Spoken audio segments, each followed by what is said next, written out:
"When I grow up, I will be your wife." The Earl laughed, but he didn't expect her to return. Welcome, dear reader, to a journey through time. Have you ever made a promise that you kept in your heart for years? A promise so pure and improbable that the world around you smiled with condescension, but you, in the silence of your soul, knew you would honor it? This is the story of a girl who, at the age of 8, looked into the eyes of one of the most powerful men in England and declared that one day she would be his wife. 13 years passed. He lived, she grew up, and when everyone had forgotten those words spoken on a spring afternoon, she returned, not as a dreamer but as a woman, not to demand but to fulfill. This is a story about time, patience, dignity, and the courage to believe in the impossible, even when the whole world says you should give up. And you who are listening now, from what part of the world do you join us on this journey? Let me know in the comments. I want to know every soul that joins us. Before we begin, if you love stories that touch the heart, that make us believe in the power of promises and the beauty of encounters woven by destiny with patience, please subscribe to this channel and leave a like. Your company makes this journey even more special. Year 1825, location, County of Yorkshire. England, Thornbury Hall, estate of the 5th Earl of Ravenshire. The spring of 1825 had arrived in Yorkshire with its usual generosity. The fields stretched in green waves as far as the eye could see, dotted with sheep that looked like clouds fallen upon the earth. The air carried that damp, sweet scent of awakening earth, mixed with the fragrance of the first roses blooming in the gardens of Thornbury Hall. The Ashford carriage was modest compared to the grandeur that rose before it.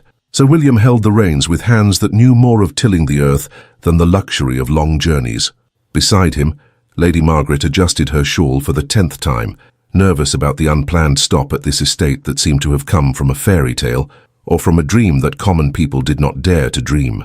In the back of the carriage, an 8-year-old girl pressed her face against the small window. Lady Charlotte Ashford had eyes the color of a summer sky and hair that captured the sunlight like threads of liquid gold. Her small fingers traced the outline of the mansion through the glass, as if she could touch that immensity with desire alone. Thornbury Hall stood like a promise of stone and dream. 80 rooms said the stories that reached Kent, gardens that stretched for acres, a lake where swans glided like silent thoughts, woods where time seemed to move differently. It was the kind of place that existed only for a few, those whose surnames carried centuries of history and whose fortunes were so vast they were lost to sight. "Don't stare like that, Charlotte," murmured Lady Margaret, though her own voice carried a hint of admiration she tried unsuccessfully to hide. It is not polite to fixate on the properties of others, but Charlotte couldn't look away. There was something about that house that pulled at her heart, like the tide pulls the sand from the shore. Something that whispered her name in a language she did not yet understand, but recognized as true. Sir William climbed down from the carriage to speak with the butler about directions. They were on their way to London for the social season, a journey that would consume a good part of the modest resources of the Ashford family, but which was necessary. A daughter must be seen, they said. She must have her chances. It was in that moment of adult distraction that Charlotte did what every child does when they see something too beautiful to resist. She got out of the carriage. Her small feet touched the gravel of the path with a determination that did not match her 8 years. The light blue travel dress rustled around her ankles as she walked and walked toward the gardens that seemed to beckon her with their colors and scents. The roses of Thornbury Hall were famous in 3 counties, red as promises, white as secrets, yellow as the laughter Charlotte rarely heard in her stern home. She reached out to touch a petal, and the soft fabric seemed to vibrate under her fingers like a butterfly's wing. It was there, standing among the roses with the sun drawing halos in her hair, that she felt the gaze. Lord Edward Thornbury, 5th Earl of Ravenshire, was 31 years old and carried a title that weighed more than gold. He was riding back from inspecting his lands when he spotted the small intruder. His horse, a black stallion named Tempest, slowed its pace as if it also sensed that there was something different about that moment. Edward dismounted with the grace of one born to the saddle.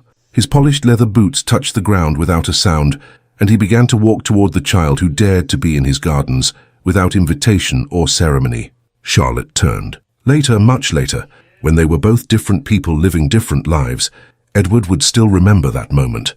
The way her eyes met his without fear, without the calculated reverence he saw in the eyes of adults who wanted something from him.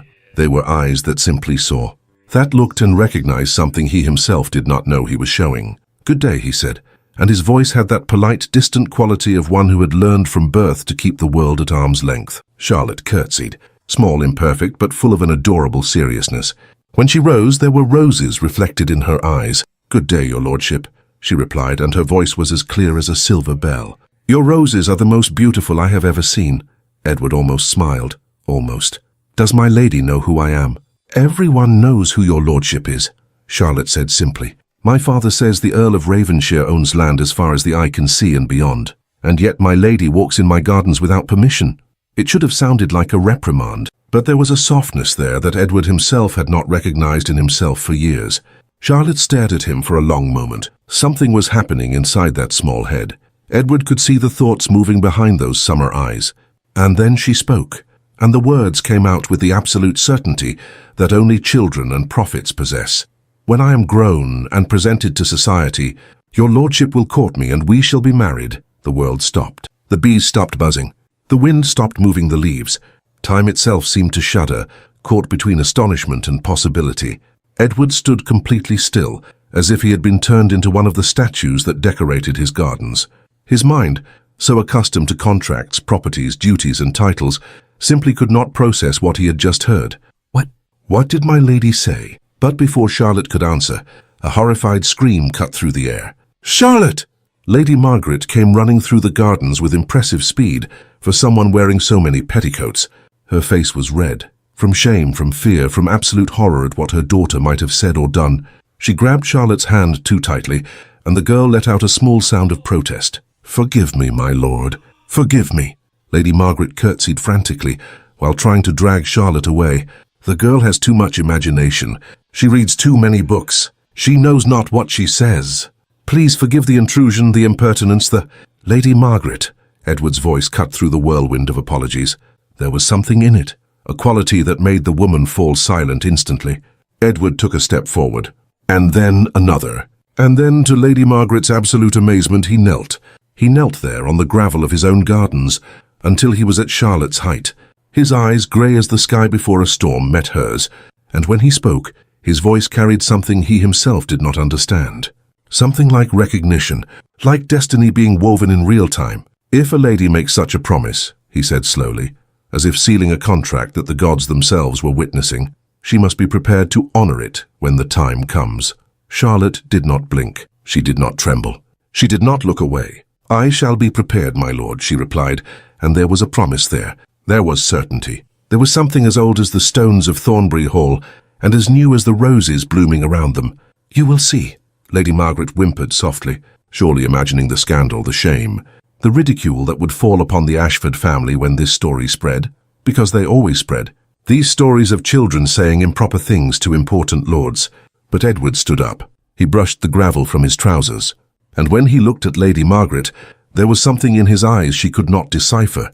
"Lady Margaret," he said with a formality that was also a kindness, "your daughter has admirable courage. That is a rare quality, especially these days." And then he turned to Charlotte one last time. "Until we meet again, Lady Charlotte Ashford." Was it a promise or a farewell? Not even he knew. Charlotte smiled, a small secret smile that said she knew, yes, that she would always know, that she would carry that moment like a treasure kept in the deepest part of her heart. "Until we meet, my lord." Sir William appeared, running with his own apologies and hurried bows. The Ashford family was ushered back into the carriage with a speed that bordered on panic. Lady Margaret wept softly, murmuring about a ruined reputation and a destroyed future. But Charlotte, pressed against the carriage window as they drove away, kept her eyes fixed on Thornbury Hall until it was no more than a promise on the horizon. And Edward, standing alone in his gardens with the scent of roses around him, touched the place on his chest where his heart beat with a rhythm he did not recognize. What a strange child, he thought. But there was another, deeper voice that whispered truths he was not ready to hear. What a strange promise. What a strange certainty. The roses continued to bloom. The sun continued its path across the sky. And somewhere in the places where destiny weaves its webs, a golden thread was drawn between a man and a girl who had dared to promise the impossible. The years would begin to turn. The promise would begin to mature. And nothing, absolutely nothing, would be forgotten. 1 year passed like a page turned without a sound. Thornbury Hall remained unchanged in its grandeur, but something within its walls was beginning to shift with the subtlety of changing seasons, so slowly that no one noticed until winter had already arrived. Edward married in the spring of 1826. The ceremony took place in the royal chapel, with all the pomp an earl could command and a society eager for spectacle could witness. Lady Arabella Fairfax, who would become Lady Arabella Thornbury, was 24 with hair the colour of autumn leaves and fingers that made the pianoforte sing like the angels themselves. She entered Thornbury Hall on a June afternoon when the roses were at the peak of their glory, and she brought with her something the mansion had not known for a long time: music. The nights filled with Beethoven and Mozart, the mornings woke to Chopin, the corridors echoed with sonatas that seemed to have a voice of their own, telling stories of love and loss, of hope and melancholy, of everything humans feel but cannot say with words alone. Edward discovered that it was possible to be happy, not the loud, obvious happiness of the romances his mother read, but something quieter, a happiness that was like a river flowing without haste, knowing it has time, needing no shout to be heard. He and Arabella talked about books in the library. They rode together in the mornings. They danced on the rare occasions they received visitors. And at night, when the mansion slept and only the two of them were awake, she would play for him while he closed his eyes and let the music wash away all the worries of properties, leases, duties and titles. 3 years passed like a dream. And then came the spring of 1829. Arabella was pregnant, a fact that filled Thornbury Hall with an expectation so palpable it seemed you could touch it. Cradles were ordered. The nursery was prepared in the east wing, where the morning sun would stream through the windows like a golden blessing. Mrs. Pemberton, the housekeeper, began embroidering tiny clothes that looked as if they were made for dolls. Edward hired the best doctors from London. He sent for a midwife from Edinburgh, famous for her competence. He did everything a man of his power and position could do. But there are things that all the money and power in the world cannot control. The baby was born on a September night, when the moon was full and the stars shone like promises the sky makes to the earth. It was a girl, small, perfect, silent, too silent. The midwife wrapped her in white linen and said things Edward couldn't process. Words like stillborn and sorry, and sometimes God calls the angels back before they even have a chance to breathe. Arabella held her daughter for hours. She sang to her even though she knew she would never hear. She kissed her forehead, even though she knew she would never feel it. And when they finally let them take away that small body that would never have a name, something inside Arabella broke in a way no doctor knew how to fix. The fever came 3 days later. It began as a warmth that could be ignored, then as a fire that demanded attention, and finally as a blaze that consumed everything in its path. Puerperal fever, the doctors said with grave faces. Infection. There is nothing we can do but keep her comfortable. Edward did not leave Arabella's room for 3 days and 3 nights. He held her hand as she deliriously spoke to people who were not there, played pianofortes only she could see. She called for him only once at the end, and her voice was so weak he had to press his ear against her lips to hear. "The music," she whispered. "Don't let the music die." And then she was gone, carried away by a tide Edward could not follow, to a place he could not reach. They buried Arabella and the baby together, in a single white coffin. It was the kind of decision that breaks hearts but feels right in some way. Mother and daughter, reunited in death, since life had separated them so cruelly. Edward closed the east wing that very day. He locked the doors with his own hands. He put the key in a place where he wouldn't have to see it. And he swore, to himself, to the ghosts that were already beginning to haunt those corridors, that he would never enter those rooms again. The years that followed were like living underwater. Edward continued to manage his properties with the cold efficiency of a watchmaker adjusting gears. He raised rents. He modernized leases. He invested in new agricultural techniques. Thornbury Hall prospered under his management, but it was a soulless prosperity, growth without purpose. He refused all invitations for the London season. He declined to participate in hunts. He invented excuses not to attend balls, dinners, assemblies. Society whispered, as it always whispers, about the reclusive Earl, the inconsolable widower, the man who buried himself alive. Even Queen Adelaide, concerned about one of the most important earls in the kingdom, tried to intervene. She sent discreet messages. She arranged casual encounters with eligible ladies during events Edward could not avoid. There was Lady Catherine with her classic beauty, Lady Henrietta with her impressive fortune, Lady Victoria with her sharp wit.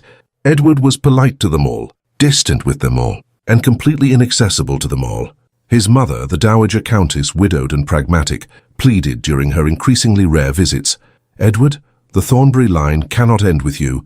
You need an heir. You need a wife. You need to live." But Edward would just look away and change the subject. Arabella's Broadwood pianoforte remained in the music room, covered by a white cloth like a shroud. No one dared to touch it. No one dared to even move it. It was a monument to something that had been alive and now was not. The roses continued to bloom every year, but Edward no longer visited them. The swans continued to glide on the lake, but Edward no longer rode there.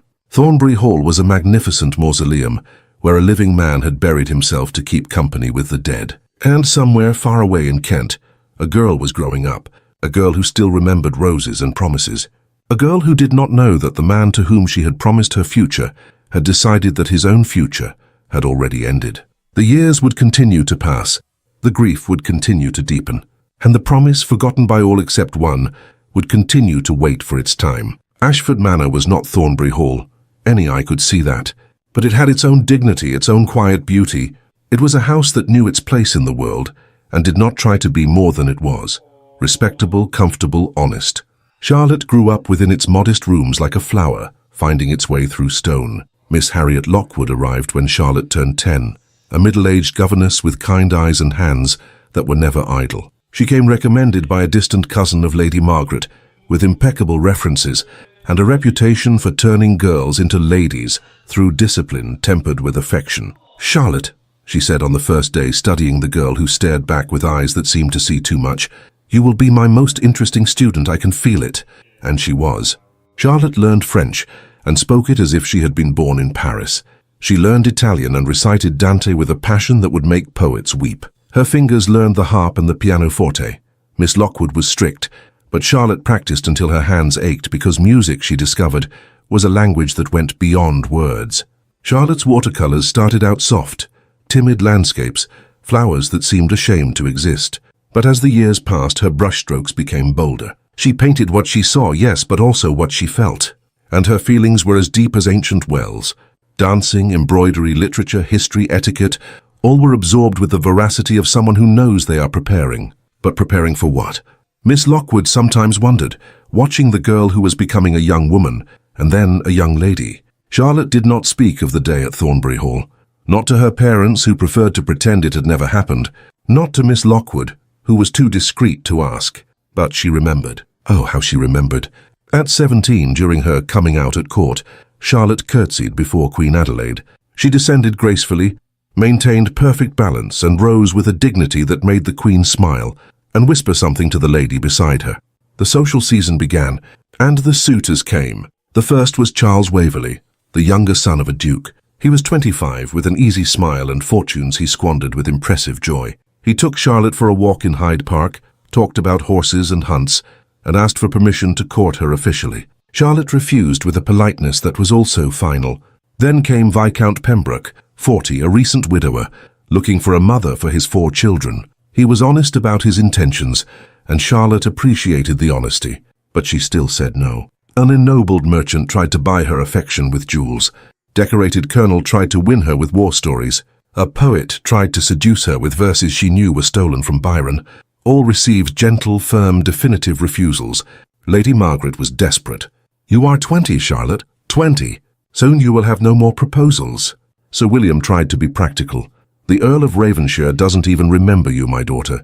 It was a child's game. You cannot base your entire life on a fantasy.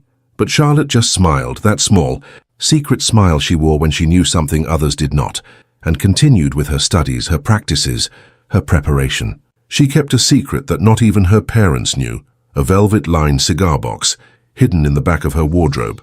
Inside, Charlotte kept newspaper clippings. Earl of Ravenshire increases estate rents by 15%. Thornbury Hall remains closed to society for 5th consecutive year. Speculation on the 5th Earl of Ravenshire's health after prolonged absence from social events. Society concerned about succession of the Thornbury line. Charlotte read every word. She memorized every detail. And in her mind, she built a map of the man he had become, or the man he was ceasing to be. In August of 1838, after refusing yet another proposal, this time from a rich but boring baron, Charlotte made her decision. It was late afternoon. The sun poured golden light through the windows of the drawing room, where her parents were having tea. Lady Margaret was embroidering. Sir William was reading the Times. Everything was peaceful, normal, ordinary. Charlotte entered and stood in the center of the room. "I'm going to Yorkshire," she announced. Lady Margaret's hand stopped mid-stitch. Sir William's newspaper slowly lowered. What did you say? Her mother asked with that voice mothers use when they hope they've misheard. I am going to Yorkshire. To Thornbury Hall. It is time to honour my promise. The embroidery fell to the floor. The newspaper was crumpled in tense fists. You cannot, said Sir William, and his voice had a desperate quality. A lady does not travel alone. It is a scandal. It is ruin. It is... I will hire a companion, Charlotte interrupted calmly. Mrs. Davies is a respectable widow and needs the work. We will travel by mail coach. Everything will be done with propriety. Charlotte, please. Lady Margaret had tears in her eyes. You are throwing your life away. He won't even remember you. And if he does, he will find your action an unacceptable boldness. You will be ridiculed. No respectable man will want you after this. Charlotte knelt beside her mother. She took her hands that had combed her hair when she was small, that had wiped her tears, that had held hers when she learned to walk. Mother, she said gently, I made a promise. It was not a frivolous promise or a child's whim. It was, I don't know how to explain it, but it was real, true. And if I am to live the rest of my life, I need to know. I need to try. Otherwise, I will always be wondering, what if? And that is worse than any refusal or ridicule. What if he is engaged? What if he has already remarried? Pressed Sir William. Then I will return home with my dignity intact, knowing I fulfilled my part, Charlotte replied. But if there is a chance, even a small chance, I cannot let it pass. They argued for hours. Lady Margaret cried. Sir William shouted. Charlotte remained as firm as an oak that does not bend even when the storm roars. In the end, exhausted and defeated, her parents gave in. The next morning, Charlotte began her preparations. Mrs. Davies, a 50-year-old widow with sharp eyes and a sharp tongue, accepted the job with enthusiasm. Never seen anything like it in my 30 years of serving the gentry, she said. But I admire your courage, Lady Charlotte. Even if it is madness, I admire it. 2 trunks were packed. Dresses appropriate for travel, for day, for a possible, just possible formal occasion. Books to read during the long hours. A letter of introduction that Sir William wrote with trembling hands, formalizing his daughter's visit. The night before her departure, Charlotte stayed up late in her room. The moon streamed through the window, silvering everything. She opened the cigar box and looked at the clippings one last time. Then she took paper and quill and wrote, 13 years have passed since that day in the gardens. I was a child who promised. I am now a woman who fulfills. May destiny be kind, or may it be cruel, but let it be honest. She folded the paper and placed it under her pillow. The next day, before dawn, while the world still slept, Charlotte Ashford set off for Yorkshire. Her parents stood at the door of Ashford Manor, holding each other, watching the carriage disappear into the morning mist. She's mad, whispered Lady Margaret. She's our daughter, replied Sir William, and she has more courage than the both of us combined. The mist swallowed the carriage. The silence returned, and somewhere far away, Thornbury Hall waited, unaware that the promise was on its way. The journey had begun. The reunion was approaching, and nothing would ever be the same again. 3 days on the road change a person. That Charlotte discovered quickly. The mail coach swayed and rattled over roads that were more a promise of a road than a reality. Dust seeped through the windows even when they were closed. Her body ached in ways Charlotte didn't know were possible. Mrs. Davies snored gently beside her, blessed with the gift of sleeping even when the world shook like a ship in a storm. But Charlotte did not sleep. She looked out the window as the landscape changed. The rolling hills of Kent gave way to the central plains. Small villages appeared and disappeared. Fields of golden wheat stretched as far as the eye could see, waving in the wind like a sea that knew no water. As they neared Yorkshire, the land began to change in a way Charlotte felt in her chest. There was something wild there, something ancient. The hills were more dramatic. The sky seemed bigger. The wind carried the history of ages when Romans walked these same roads, when Picts fought invaders, when time was measured not in years, but in generations. On the 3rd day at dusk, they arrived in the village of Thornbury. It was a small place, a main street with an inn, a stone church that seemed to have been born from the earth itself, a few modest shops, houses with thatched roofs that smoked comfortably in the golden late afternoon light. Charlotte stepped down from the coach on legs that trembled, partly from exhaustion, partly from nerves, partly from something she couldn't name. The inn had a simple name, the Rose and Crown, and a curious innkeeper. When Charlotte asked for a room and information about Thornbury Hall, the man's eyes widened. Thornbury Hall. Is your ladyship visiting the Earl? I am, Charlotte replied with more confidence than she felt. The innkeeper leaned in, his voice dropping conspiratorially. His lordship rarely leaves his lands, you know. Lives like, well, it's not Christian to speak ill, but he lives like a ghost in that immense mansion. receives no visitors, gives no part. The estate is magnificent, but it feels like a mausoleum. Every word was a knife. Charlotte felt them all. Mrs. Davies, ever practical, intervened. Still, we will need a carriage to get there. Can you arrange one? He could, for a modest price, and a curiosity that shone in his eyes like coins.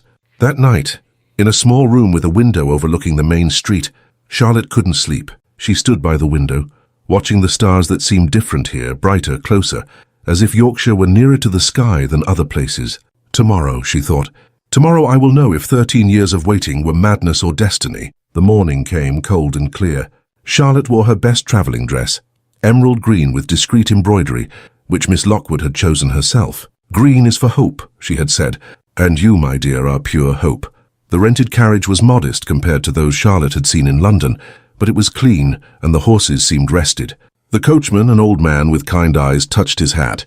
"Thornbury Hall, my lady." Yes. The journey was short, but felt like an eternity. Fields stretched on either side of the road. Sheep raised their lazy heads to watch them pass. And then, as they rounded a bend, there it was. Thornbury Hall. 13 years had not diminished its magnificence. If anything, it seemed to have grown in grandeur, as if time had added layers of history and meaning. The gardens were still impeccable. The lake still shimmered in the distance. The towers rose against the sky like promises of stone. But there was something different, too. Something Charlotte couldn't quite name. A stillness. Not the stillness of peace, but the stillness of a house that has forgotten how to breathe. The windows, so many windows, were closed, curtains drawn, like the lowered eyelids of a giant sleeping asleep from which he might not want to wake. The carriage stopped at the main gates. A butler appeared, a middle-aged man with a perfectly rigid posture and an expression that suggested surprises were not welcome. "Good morning," Charlotte said, and her voice only trembled a little. "I am Lady Charlotte Ashford, daughter of Sir William Ashford of Kent. I request an audience with Lord Thornbury." The butler, Grimsby, she would later learn, blinked. It was clear that visitors were not a common occurrence, or perhaps they never occurred at all. "Does your ladyship have an appointment?" "No, but I have come a long way. I would be immensely grateful if his lordship could receive me, even briefly." Something in Charlotte's voice, some quality that combined dignity with vulnerability, made Grimsby hesitate. Finally, he nodded. "Please wait here, my lady. I will inform his lordship." He disappeared into the mansion. Charlotte stood in the entrance hall, a vast space with a ceiling that seemed to touch the sky, a staircase that curved elegantly to the second floor. Portraits of Thornbury ancestors, watching from the walls with eyes that seemed alive. She heard footsteps. She turned, and there he was. Lord Edward Thornbury, 5th Earl of Ravenshire at 44. Time had changed him and yet not changed him. His hair, which she remembered as dark, now had silver threads at the temples. There were lines on his face that hadn't been there before. Lines that spoke of worries and grief, of sleepless nights and days carrying a weight no one else could see. But the eyes were the same, grey as a stormy sky, intelligent, tired. He studied her as he approached. Charlotte saw the non-recognition. Why would he recognize her? She was a child when they met. Now she was a woman. Lady Charlotte Ashford. His voice was deep, polite, distant, the voice of a man accustomed to keeping the world at a safe distance. Charlotte curtsied, perfect, graceful, the fruit of years of practice. "My lord, thank you for receiving me." "Grimsby said you are the daughter of Sir William Ashford of Kent." Edward frowned slightly. "The name sounds familiar, but I confess I cannot—" "My lord," Charlotte interrupted gently, and then she took a deep breath, because it was now or never, now or forever. 13 years ago, your lordship met an 8-year-old girl in your rose gardens. She said something improper, something a girl should not say to an earl she barely knew. She watched his expression change. She saw memory awaken, first confused, then surprised, then absolutely stunned. You are the girl who promised to marry your lordship when she grew up," Charlotte finished. "Yes, my lord, it is I, and I have come to fulfill my promise." The silence that followed was not empty. It was charged, dense, vibrating with 1,000 unsaid things. Edward stood completely still, like a statue of himself. His mind was clearly working furiously, trying to process, to understand, to believe that this was really happening. "Your ladyship," he said finally, and his voice had a strangled quality.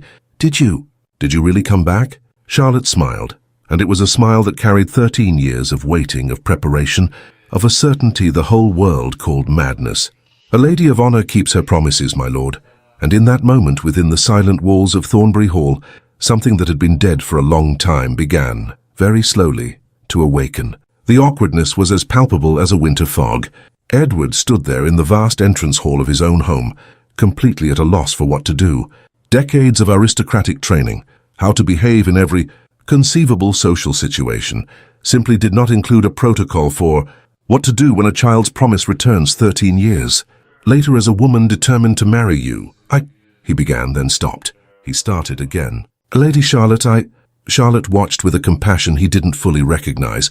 There was a dignity about her, not the performative dignity society taught ladies, but something deeper. Her dignity that came from knowing exactly who she was and what she was worth. My lord, she said gently, relieving him of having to complete an impossible sentence. I have traveled for 3 days.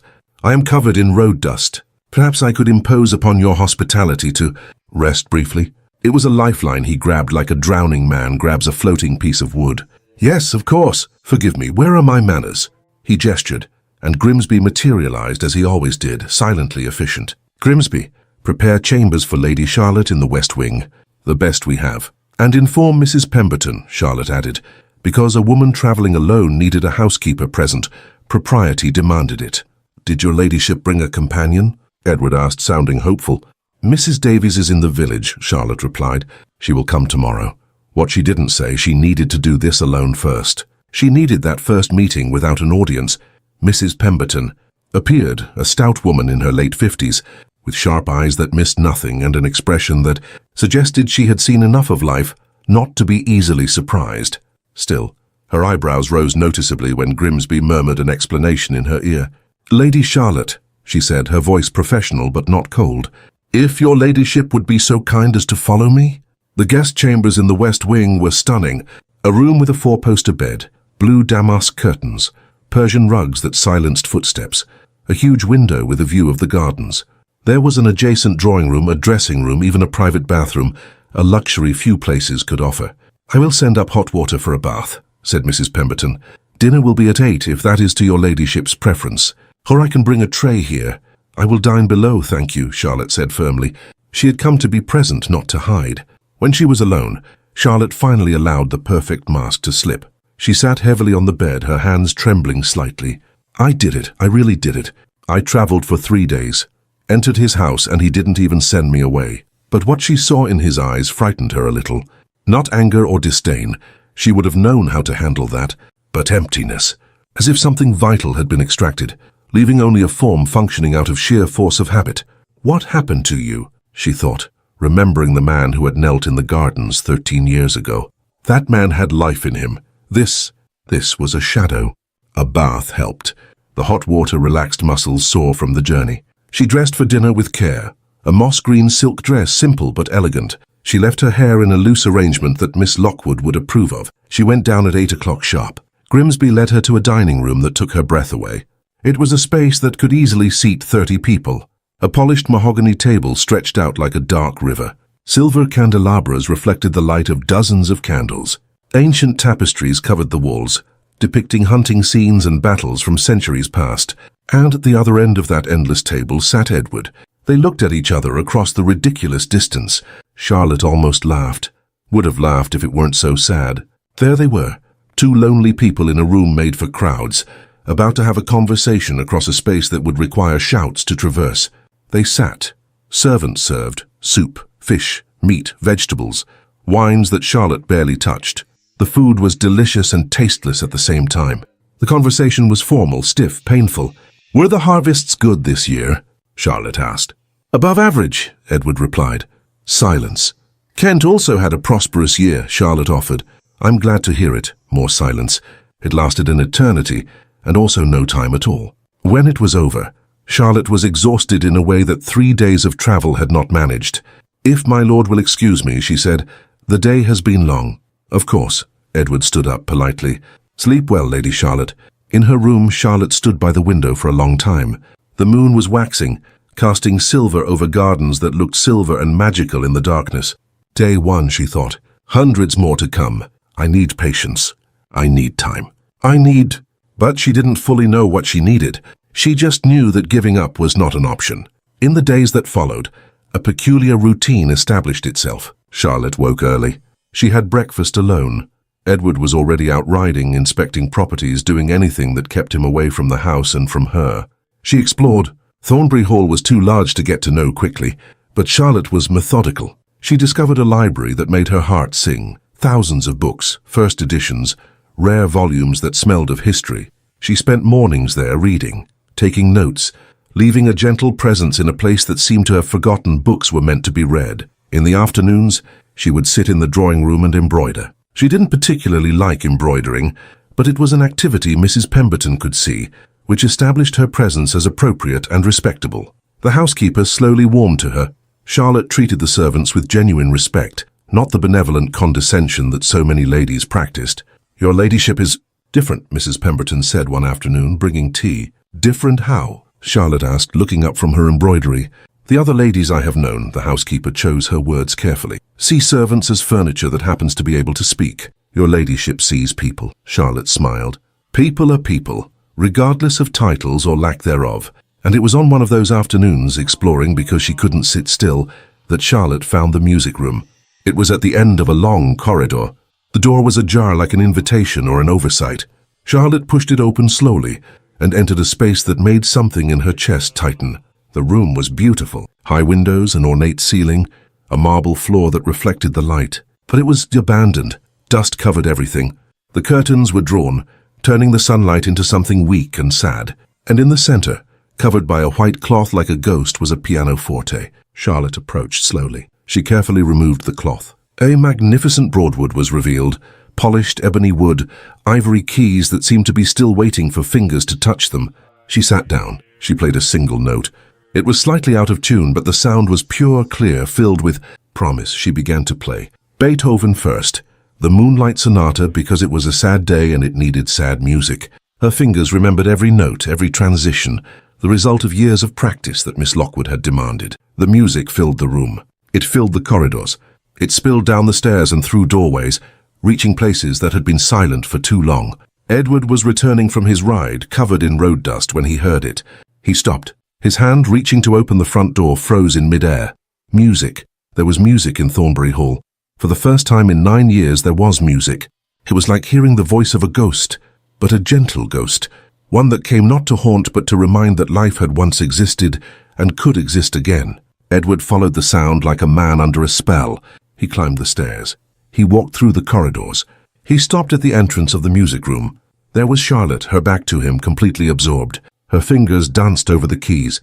Her body moved softly with the music. There was something hypnotic in the sight, like watching the sun rise after a very long night. The music stopped. Charlotte sensed a presence. She turned. Their eyes met. She saw something in his face, pain, but also something more.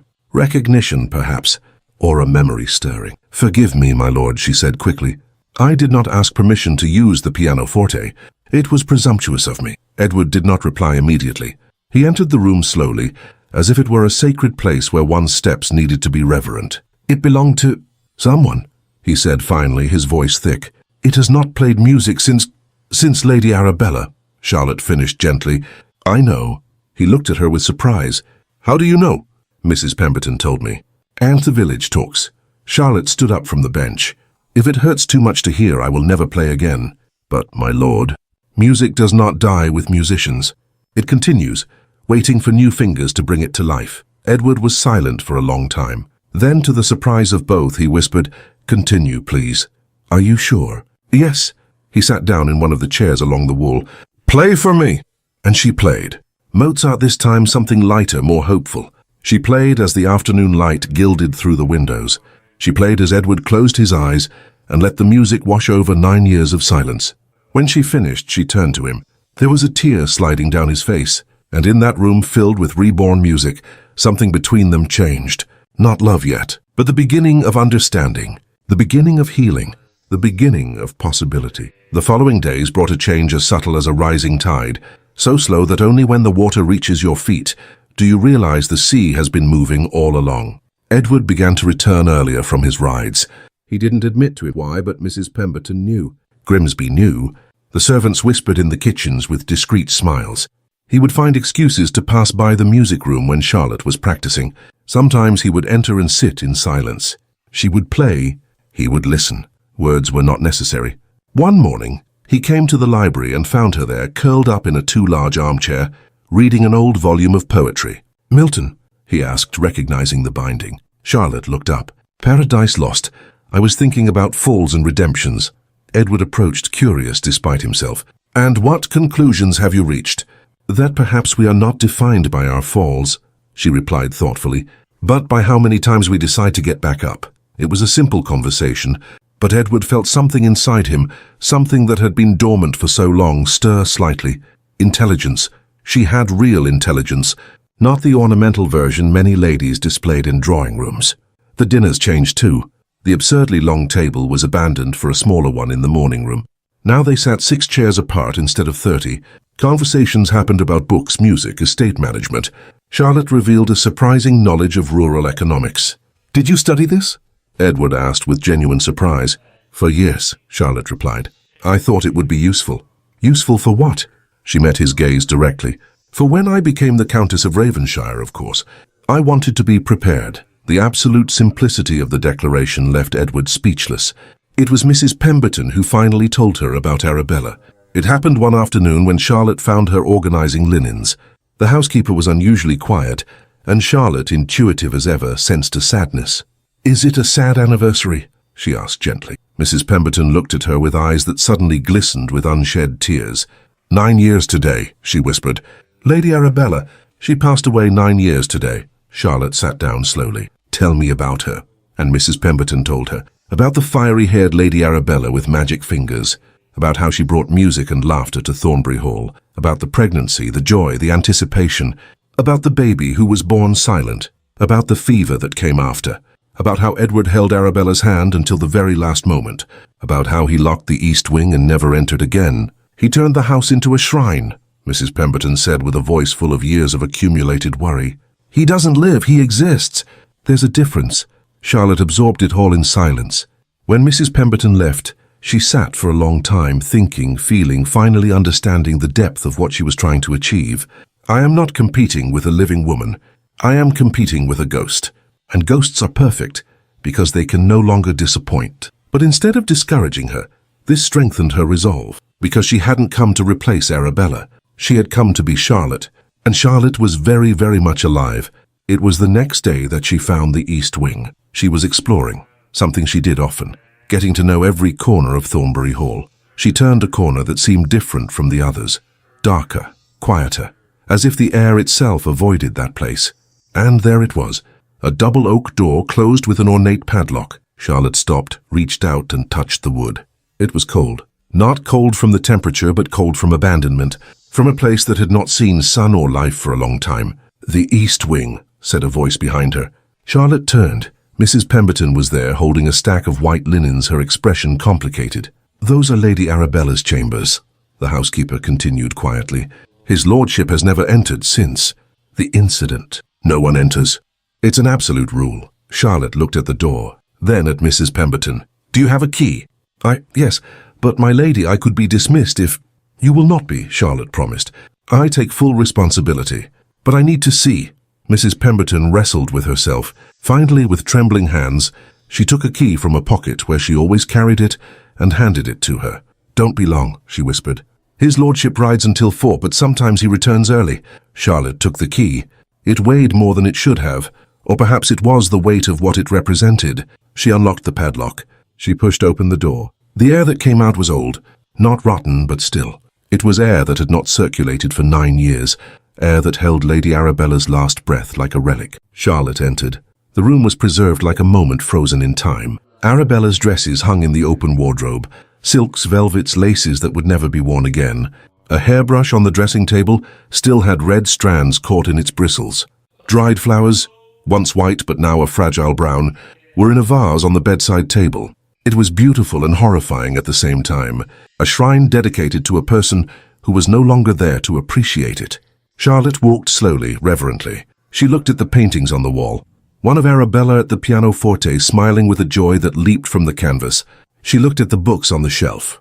Romantic poetry, musical scores, personal diaries that Charlotte dared not open. In the adjacent room, which should have been the nursery, was an empty cradle. Tiny clothes folded neatly. A mobile of silver swans hung above, waiting for a baby who would never sleep there. Charlotte felt tears slide down her face. Not of jealousy or frustration, of pure compassion, for Arabella who had lost her life, for the baby who had never known the world, for Edward who had lost them both and never knew how to go on living. She stood there for a long time. Finally, she wiped her tears and returned to the main bedroom. She stopped before the portrait of Arabella. "You were loved," she whispered. "You still are, clearly. I did not come to erase your memory or take your place. But he is killing himself slowly, and someone needs to remind him that he too can be loved again. Differently, but no less." She did not expect an answer. But she felt something. Perhaps it was her imagination. Perhaps it was wishful thinking. But it felt like a silent blessing. She left. She locked the door. She returned the key to an anxiously waiting Mrs. Pemberton. "Did my lady see?" the housekeeper asked. "I saw. Thank you." "And?" Charlotte took a deep breath. "And I need to speak with his lordship tonight." Dinner was as it had been, polite, distant, but less so than before. They were in the middle of the meal, when Charlotte put her fork and knife down and spoke. "My lord, I need to say something." Edward looked up, surprised by her tone. "I visited the East Wing today." His face went white, then red. "You... How dare you? So those chambers are... They are a shrine," Charlotte interrupted firmly. "A shrine to a dead woman and a baby who never drew breath. And while I honor your lordship's grief, I must speak the truth. My lord has turned Thornbury into a mausoleum." Edward stood up abruptly, his chair scraping the floor. "How dare you judge my grief? How dare you? I do not judge your grief." Charlotte stood up too, meeting him with eyes that did not back down. "I judge your refusal to live. Lady Arabella has been gone for 9 years. 9 years, my lord, and you died with her. I came here to offer a future, but you insist on inhabiting the past. I cannot compete with a ghost, nor do I want to. But I also will not watch a man bury himself alive because he thinks it is a way to honor the dead. You don't understand. I understand perfectly." Charlotte's voice was laden with emotion now, years of patience and hope pouring out. "I understand that your lordship loved and lost. I understand that the pain is as vast as the ocean. But, my lord, the living must live. Arabella would not have wanted this for you. Look at Thornbury Hall. It was a house full of music and laughter. Now it is a tomb with a gardener." "Leave," Edward said, his voice dangerously low. "Leave now." "No, what?" "I will not leave," Charlotte repeated, planting her feet. "I have come too far. I have waited too long. I have believed too deeply. You can send me away tomorrow if you wish, but tonight you will hear the truth. You are alive, my lord. Your heart still beats. Your blood still runs, and life is here now before you, offering a hand. You can refuse it, but you cannot say I did not offer." Silence fell like an anvil. Edward stood there, trembling slightly. Anger, pain, recognition? Finally, he turned and left the room without a word. Charlotte heard his footsteps on the stairs. A door slamming shut, she sat down slowly, her legs shaking. Mrs. Pemberton appeared at the door, her eyes wide. "My lady." "His lordship has never—" "I know." Charlotte's voice trembled. But it needed to be said. That night Charlotte did not sleep. She stood by the window watching the moonlit gardens, waiting for the morning that would bring judgment. Did I go too far? Should I have been gentler? But gentleness wasn't working. He needed to be shaken. He needed to hear the truth. Please, she thought to the stars, to God, to whatever force was listening, please let it have been the right choice. The night dragged on. Dawn arrived cold and uncertain, and Charlotte waited to know if she had built a bridge or burned it completely. The morning brought fog, thick and white as wet wool, blanketing Thornbury Hall in a shroud that muffled sounds and hid horizons. Charlotte dressed slowly, preparing for a departure that seemed inevitable. She could already imagine the conversation. Grimsby politely informing her that a carriage was ready. Kind but firm words about how pleasant it was to have met her, but there was a knock on the door. But it wasn't Grimsby. It was Mrs. Pemberton, her expression strange. "My lady, the Dowager Countess Thornbury has just arrived, unannounced. His lordship is—" "Well, he is less than pleased, but she insists on meeting you." Charlotte blinked. "Lord Thornbury's mother?" "Yes, my lady. A lady of considerable force. I suggest your ladyship—" "Prepare yourself." Wonderful, Charlotte thought. Not only will I face Edward's judgment, but his mother's as well. The Dowager Countess was in the blue drawing room, a formal room used for important visitors. She was a woman in her late 60s, with a spine of steel and eyes that saw through social masks as if they were glass. She was dressed in dark grey, the half-mourning that aristocratic widows wore when enough time had passed from full mourning, and there were 3 rings on her fingers that represented centuries of the Thornbury lineage. Edward stood by the fireplace, his expression as closed as an iron gate. Charlotte entered and curtsied perfectly. "Your Excellency, Lady Charlotte Ashford." The Countess examined her like a general assessing a troop.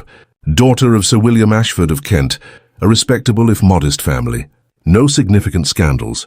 Proper education. 21 and still unmarried, which raises questions." "Mother," Edward began in a warning tone, but she cut him off with a raised hand. "Let me finish, Edward." She turned back to Charlotte. "You travelled alone for 3 days from London to Yorkshire. A bold act that borders on the scandalous. You have been staying at this estate for—" She looked at Edward. 2 weeks? 3, he muttered. 3 weeks? Without a proper chaperone until recently. The gossip must be buzzing in the village. Charlotte kept her chin up. "I did not come here concerned with gossip, Your Excellency." "Clearly." The Countess sat down, gesturing for Charlotte to do the same. "Tell me the story, all of it, and do not omit inconvenient details." And Charlotte told her. About that day 13 years ago. About the promise made by a child. About years of preparation, of waiting, of a certainty the world called madness. About the decision to come, to fulfill her promise even if everyone said it was impossible. The Countess listened without interrupting. When Charlotte finished, she was silent for a long moment. "An unusual story," she said finally, "but I must admit, the girl has courage." "Edward, do you remember that day?" "How could I forget?" he replied sharply. "And when she appeared here, you just agreed to host her? What was I supposed to do? Leave her unprotected in the village? There is no proper inn. Honor demanded I offer hospitality." "Honor," the Countess repeated. "Always honor with you, Edward. But what about the heart? Where is that in this equation?" "My heart was buried 9 years ago," he said with finality. "Nonsense." The word came out sharp as a blade. "Your heart was wounded 9 years ago. There is a difference, but you chose to treat it not as a wound that can heal, but as a limb that must be amputated." "Mother, please," but she continued, turning to Charlotte. "My son has tied his heart to a dead woman. Arabella was a wonderful woman. I won't pretend she wasn't, but she would be horrified by what he has done to himself. This young lady travelled alone for 3 days, risked her reputation, waited 13 years, all for a child's promise. What more proof of character do you need?" Edward stood rigid. "What if I cannot love her as I loved Arabella?" The room fell absolutely silent. The Countess looked at her son with something that was compassion mixed with exasperation. "Perhaps you don't have to. Perhaps you need to love her differently. First love is lightning, bright and sudden. But there are other kinds of love.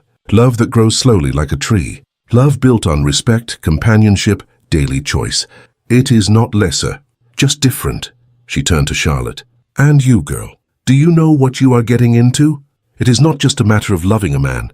It is accepting a title, responsibilities, a society that will judge your every move. It is living always in comparison to a ghost. Can you handle that?" Charlotte took a deep breath. "Your Excellency, I have spent 13 years preparing. Not preparing to be Arabella, preparing to be Charlotte. Charlotte who will be the Countess of Ravenshire. I cannot promise that I will always know what to do, but I promise to try with everything I have. And as for comparisons," she looked at Edward, "I did not come to replace anyone. I came to be my own choice.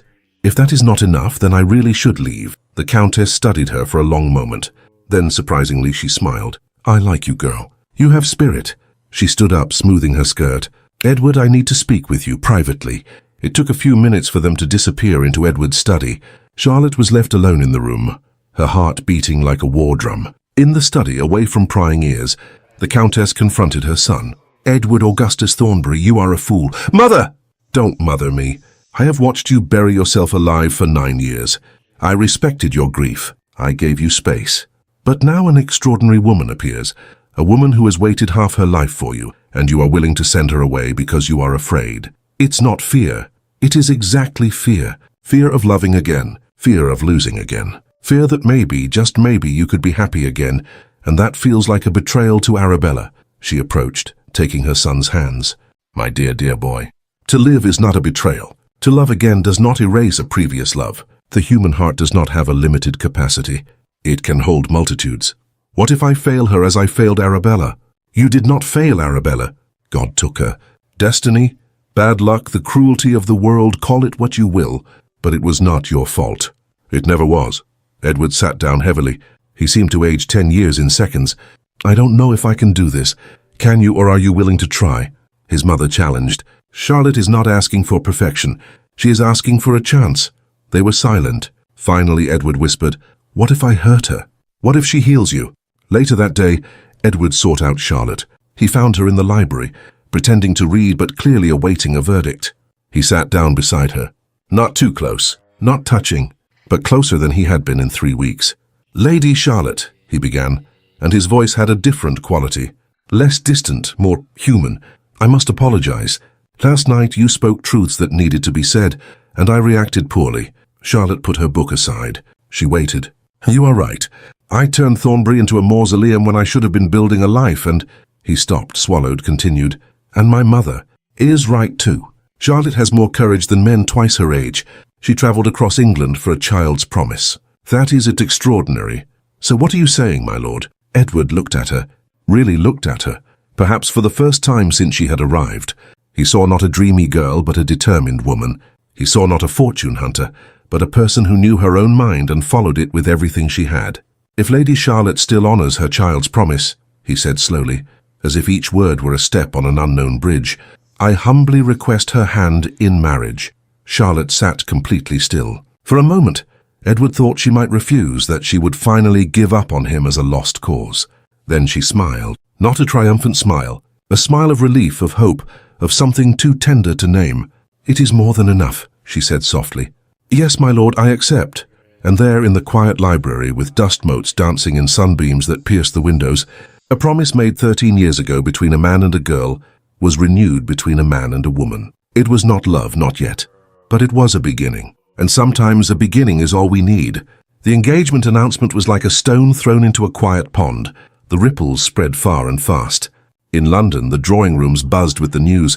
The Earl of Ravenshire is finally to marry. "Who is this Lady Charlotte Ashford?" "Kent?" "Her modest family." "I heard she pursued him." "No, I heard he discovered her." The stories multiplied, distorting like whispers in a game of telephone. Some were almost true. Others were pure fantasy. None fully captured the strange, beautiful reality of what had actually happened. Charlotte wrote to her parents, a long letter explaining everything. Lady Margaret read it and wept. Sir William read it and laughed, shaking his head with a mixture of disbelief and pride. "Our impossible daughter has done the impossible," he told his wife. The preparations began with a speed that left Charlotte dizzy. The Dowager Countess took command with a military efficiency that would make generals tremble. List after list. Guests, menu, flowers, musicians, decorations, the marriage contract. The contract was negotiated with care. Sir William, proud but practical, offered the modest dowry the Ashford family could afford. Edward, with a generosity that was surprising but shouldn't have been, established a generous settlement that would ensure Charlotte's financial independence even if he died. It was a gesture that spoke of respect, if not yet of love. The trousseau was ordered from the best modistes in London. Dresses for day, for afternoon, for evening. Dresses for walking, for balls, for appropriate mourning should it be necessary. Lingerie of the finest silk. Everything embroidered with the monogram Charlotte was practicing writing. Cat, Charlotte Augusta Thornbury. Her maiden name would disappear. She would become someone else, at least in the eyes of the law and society. It was a thought that brought joy mixed with melancholy. "It's strange," she told Mrs. Pemberton one afternoon while trying on dresses, "to be Charlotte Ashford for 21 years and then, with a few words, become Charlotte Thornbury. One does not become someone else." "My lady," the housekeeper replied wisely, "one simply adds a layer, like putting on a new cloak. It is still you underneath. The wedding was set for York Minster, an event of importance, 500 guests, the bishop officiating. It was the kind of wedding that made a statement to all of society. This is a serious matter. This union has the blessing of the church, the crown, and society." Charlotte visited the cathedral on a cold morning. The space took her breath away. Columns that rose like stone trees, stained glass windows that cast rainbows on the marble floor, a ceiling so high it seemed to touch the sky. "I will be married here," she whispered, her voice echoing strangely. "I will make promises before God and 500 witnesses. This is a lot." Edward, who was beside her, said quietly, "You can still back out. If you've changed your mind, no one—" "I haven't changed my mind," she interrupted firmly. "I am just acknowledging the weight of what we are doing. Weight is an appropriate word." She looked at him. "Do you regret asking?" "No." And then, with an honesty that cost him something, "I am terrified, but not regretful." It was a moment of strange intimacy, both confronting their fear but choosing to proceed anyway. But not all was calm preparations and serious conversations. 3 days before the wedding, during a pre-nuptial party at Thornbury Hall, a storm arrived in the form of a man. Charles Pembroke, 4th Duke of Weston, Edward's distant cousin and next in line for the succession should Edward die without heirs. He was a man of 38 with snake's eyes and a smile that didn't reach beyond his lips. He had a reputation as a gambler and a drunkard, but he kept up appearances when necessary. He arrived elegantly dressed, bearing an expensive gift, a silver tea service worth a small fortune. He greeted Edward correctly, bowed to Charlotte with calculated courtesy. "Cousin," he said to Edward, "you've finally decided to give us an heir." Society was beginning to lose hope. There was venom in the pleasantry. The party continued. 100 guests filled the rooms of Thornbury Hall. Music played. Conversations flowed. Wine was served, perhaps too much wine for some. Charlotte was talking with Lady Pemberton and 2 other ladies when she heard a voice, too loud, cut through the polite noise. A calculating adventuress. The room fell silent as if a curtain had dropped. The Duke of Weston was in the center of the room, his face flushed with wine, his posture swaying. He was pointing at Charlotte with a hand that still held a full glass. "Everyone knows the truth," he continued. She pursued him like a fortune hunter, imposed herself on a vulnerable widower who was too polite to send her away. Edward moved to intervene, but Charlotte raised a hand, a small but firm gesture that stopped him. She walked through the silent crowd until she stood before the Duke, head high, voice clear, without a tremor. "Your Grace is mistaken," she said, and each word resonated through the room. "I did not pursue a fortune. My family, though modest, is respectable and does not need charity. I pursued a promise made when I was 8 years old, before I knew what title or wealth or power meant. I pursued a word given to a man who could easily have forgotten but chose to remember." She paused, took a breath, continued. "If that is a crime, then I am guilty of honoring my word. If that makes me an adventuress, then every person who keeps a promise is an adventuress. But I suspect, Your Grace, that your judgment comes not from a concern for Lord Thornbury's well-being, but from your own interest in a succession that will never be yours." Gasps echoed through the room. No one confronted a duke like that. No one spoke such a raw truth. The Duke turned beet red. You dare—" "I dare to speak the truth," Charlotte replied calmly. "And the society gathered here can judge for themselves whether my words carry merit, or if your Grace's accusations carry more weight." Silence followed, the kind of silence where judgments are formed and reputations are established. Then, from the back of the room, someone began to applaud. It was the Dowager Countess, and when she applauded, others followed. First timidly, then with more enthusiasm. The Duke of Weston stood there, isolated and humiliated in the center of a room that should have been his triumph. Finally, with a garbled mumble about unacceptable insults, he left the party so abruptly he nearly knocked over a servant carrying a tray of champagne. Edward approached Charlotte. She was trembling, the adrenaline finally catching up with her. "Are you all right?" he asked quietly. "I am," she said, but her voice shook. "But perhaps I need some air." He led her to a quiet terrace. The night air was cold and clean, washing away the heat of the confrontation. "That was brave," Edward said, "and completely true." "It was terrible," Charlotte replied, her hands covering her face. "I made a scene. In your house. On the eve of our wedding. Now all of society knows that the future Countess of Ravenshire does not accept insults," Edward interrupted, "and that she defends her own honor with dignity and truth. Charlotte," he stopped, searching for words. "You were magnificent." She lowered her hands, looking at him. There was something in his eyes. Admiration. Respect? Something more? "Do you really think so?" "I do." And then, surprising them both, he took her hand and kissed her knuckles. "My bride is a warrior dressed in silk." Charlotte laughed, a sound that was half laugh, half sob of relief. "A warrior who is shaking like a leaf." "Warriors shake too," Edward said. "Courage is not the absence of fear. It is acting in spite of it."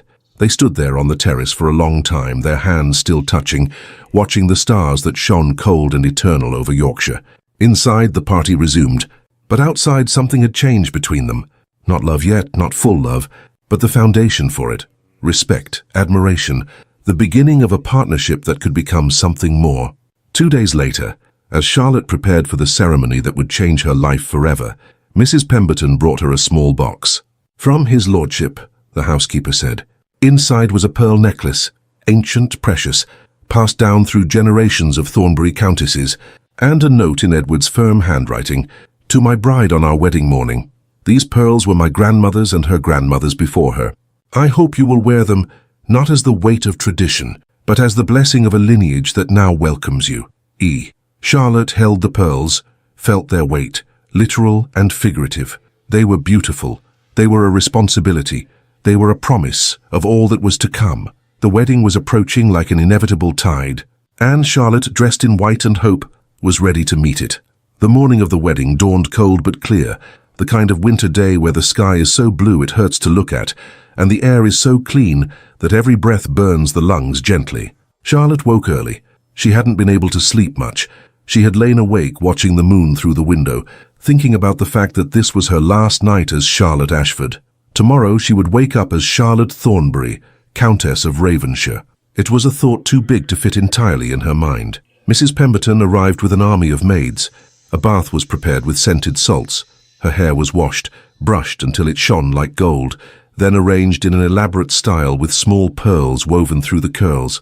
The dress. Oh, the dress.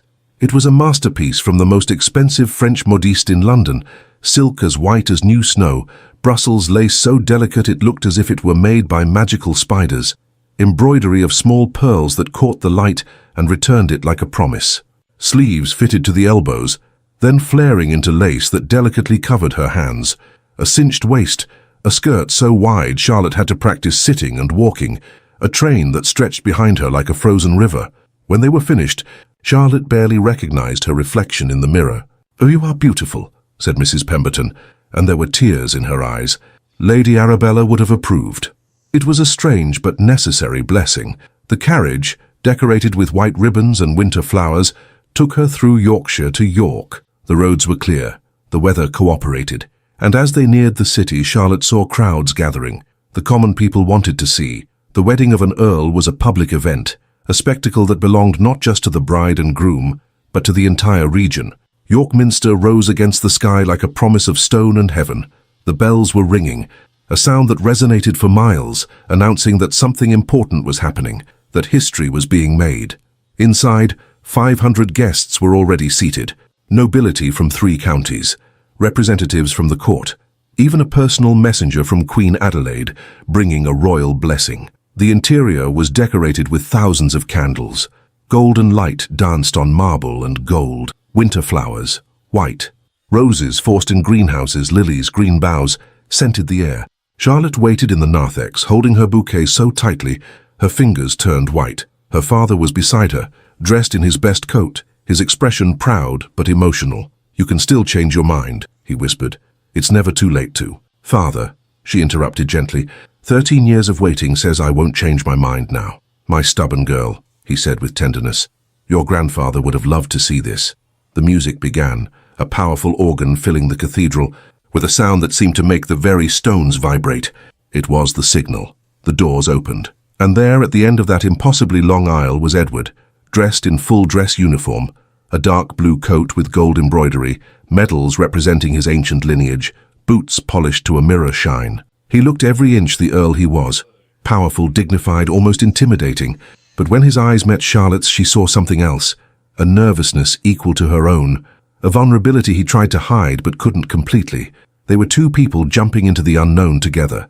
Charlotte began to walk, step after step down the aisle, faces watching her from both sides, some friendly, some curious, some judging. It didn't matter. She kept her eyes fixed on Edward, on the promise waiting at the end of that path. She reached the altar. Her father placed her hand in Edward's, a symbolic gesture of passing responsibility from one man to another.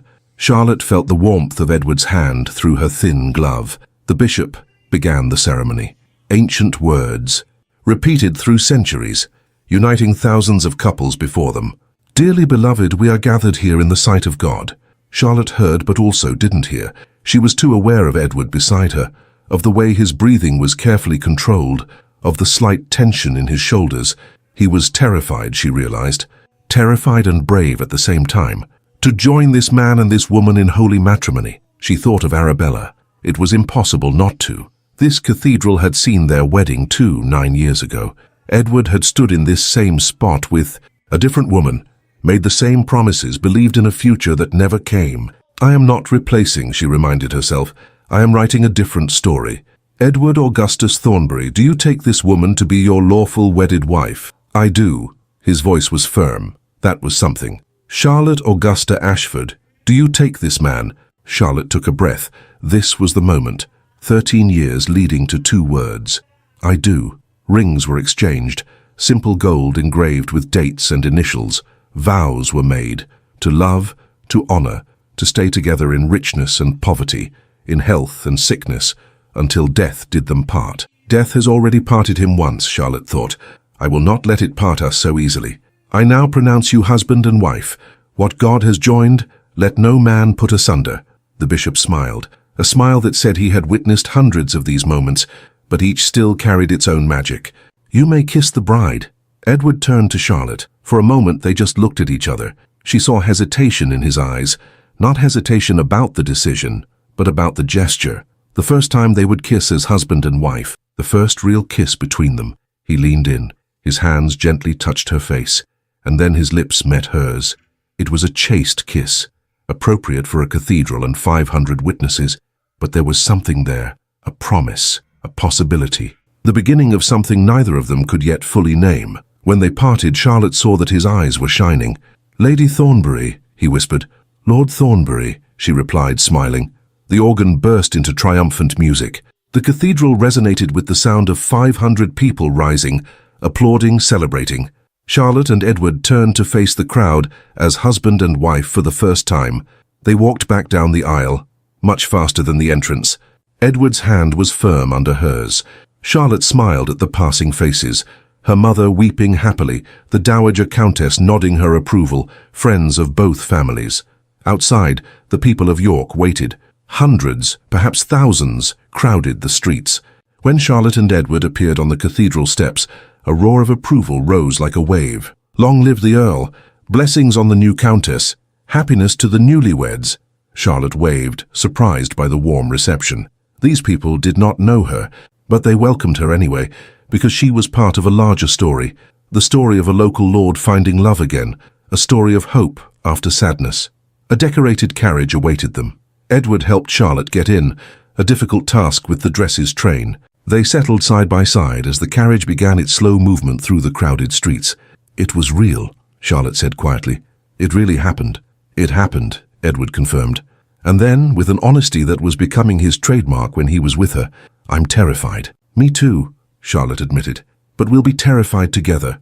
He looked at her, really looked, and for the first time since they had reunited, he smiled. Not a polite or formal smile, but a real smile that reached his eyes and made them shine. Together, he repeated. Yes, I think I can handle that. The reception at Thornbury Hall was a spectacle of magnificence. The rooms were transformed, floral decorations, hundreds of candles, tables laden with food and wine. An orchestra played. Servants moved with silent efficiency. Charlotte and Edward opened the dancing, a traditional waltz they both knew well. She expected awkwardness, but when he pulled her into the dance position and they began to move, there was something unexpectedly natural about it.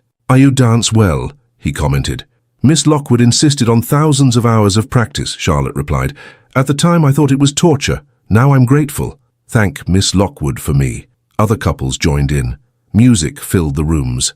Thornbury Hall, so silent for so long, vibrated with life. Charlotte danced with her father, who wept openly, with Edward's brothers, whom she had only met days before, with several lords who wanted to meet the new countess. Between dances, she watched Edward. He was surrounded by well-wishers, all wanting to congratulate him, all relieved that he had finally remarried. He looked tired but was holding up well, until she saw him tense suddenly. She followed his gaze. The Duke of Weston was standing at the entrance of the ballroom. He shouldn't have been there. He had left the pre-nuptial party in disgrace, but he had returned. Edward moved quickly, intercepting him before he could fully enter. Charlotte couldn't hear the words, but she saw the body language. She saw the Duke gesturing, clearly drunk again. She saw Edward become absolutely still, the kind of stillness that precedes a storm. Finally, Edward said something low. The Duke recoiled as if he had been pushed. He turned and left, practically running. Edward returned, his expression carefully neutral. Is everything all right? Charlotte asked quietly when he approached. It is now, he replied. Weston will not be a bother anymore. I've made sure of it, she didn't ask how. Some matters between men were handled in a language she didn't need or want to fully understand. The party continued late into the night. Finally, appropriately, Charlotte was led away by the older ladies to prepare for her wedding night. It was an ancient ritual, undressing from the wedding gown, changing into something more intimate, leaving her in the bridal chamber to await her husband. The master chambers in the main wing had been prepared. It was the room Edward had shared with Arabella, a fact Charlotte knew but tried not to think about too much. Mrs. Pemberton helped her change. A silk nightgown, a lace robe, hair let down in waves over her shoulders. "My lady," the housekeeper said gently, "do you have any questions? Did your mother explain about—" "She explained," Charlotte said quickly, her face warming. "Or tried to. It was rather vague, actually." Mrs. Pemberton chuckled softly. "Be patient. With him and with yourself. The first time is, well, it's rarely like the poetry describes, but it gets better." When she was alone, Charlotte walked around the room. It was a space dominated by Edward's masculinity, dark woods, austere decor. But there were already her additions. Dresses in the wardrobe, brushes on the dressing table, a feminine presence beginning to mark its territory. There was a knock on the door. Edward entered, dressed in a dark silk robe. He looked as nervous as she felt. "Charlotte," he began, then stopped. He started again. "This does not have to be the night that—" "If you would rather wait—" "Edward," she interrupted, using his first name for the first time, "we are married. It is expected. It is right. But if you are not ready—" "I am as ready as I will ever be," she said honestly. "Scared, yes. But ready." He approached slowly. He took her hand. "I am scared too. The last time I did this, well, it did not end well." Charlotte understood. The last time he made love to a woman, she had died in childbirth 9 months later. It was not an easy association to overcome. "I am strong," she said firmly. "I am not fragile. And I am not Arabella." "No," he agreed. "You are not.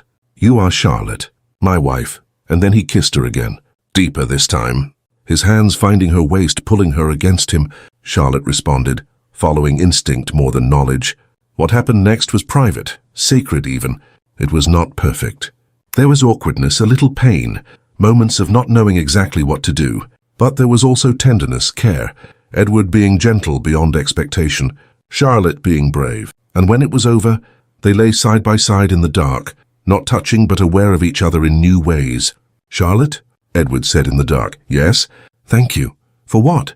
"For not giving up on me." She turned to him, finding his hand in the dark. "I will never give up on you." It was a promise. Another promise to join the one made in the cathedral. And Charlotte kept her promises. The first day of their marriage was over. 1,000 others awaited, and together they would discover who they would be as husband and wife. The first months of their marriage were a delicate dance of learning each other. Charlotte would wake before Edward, a lifelong habit.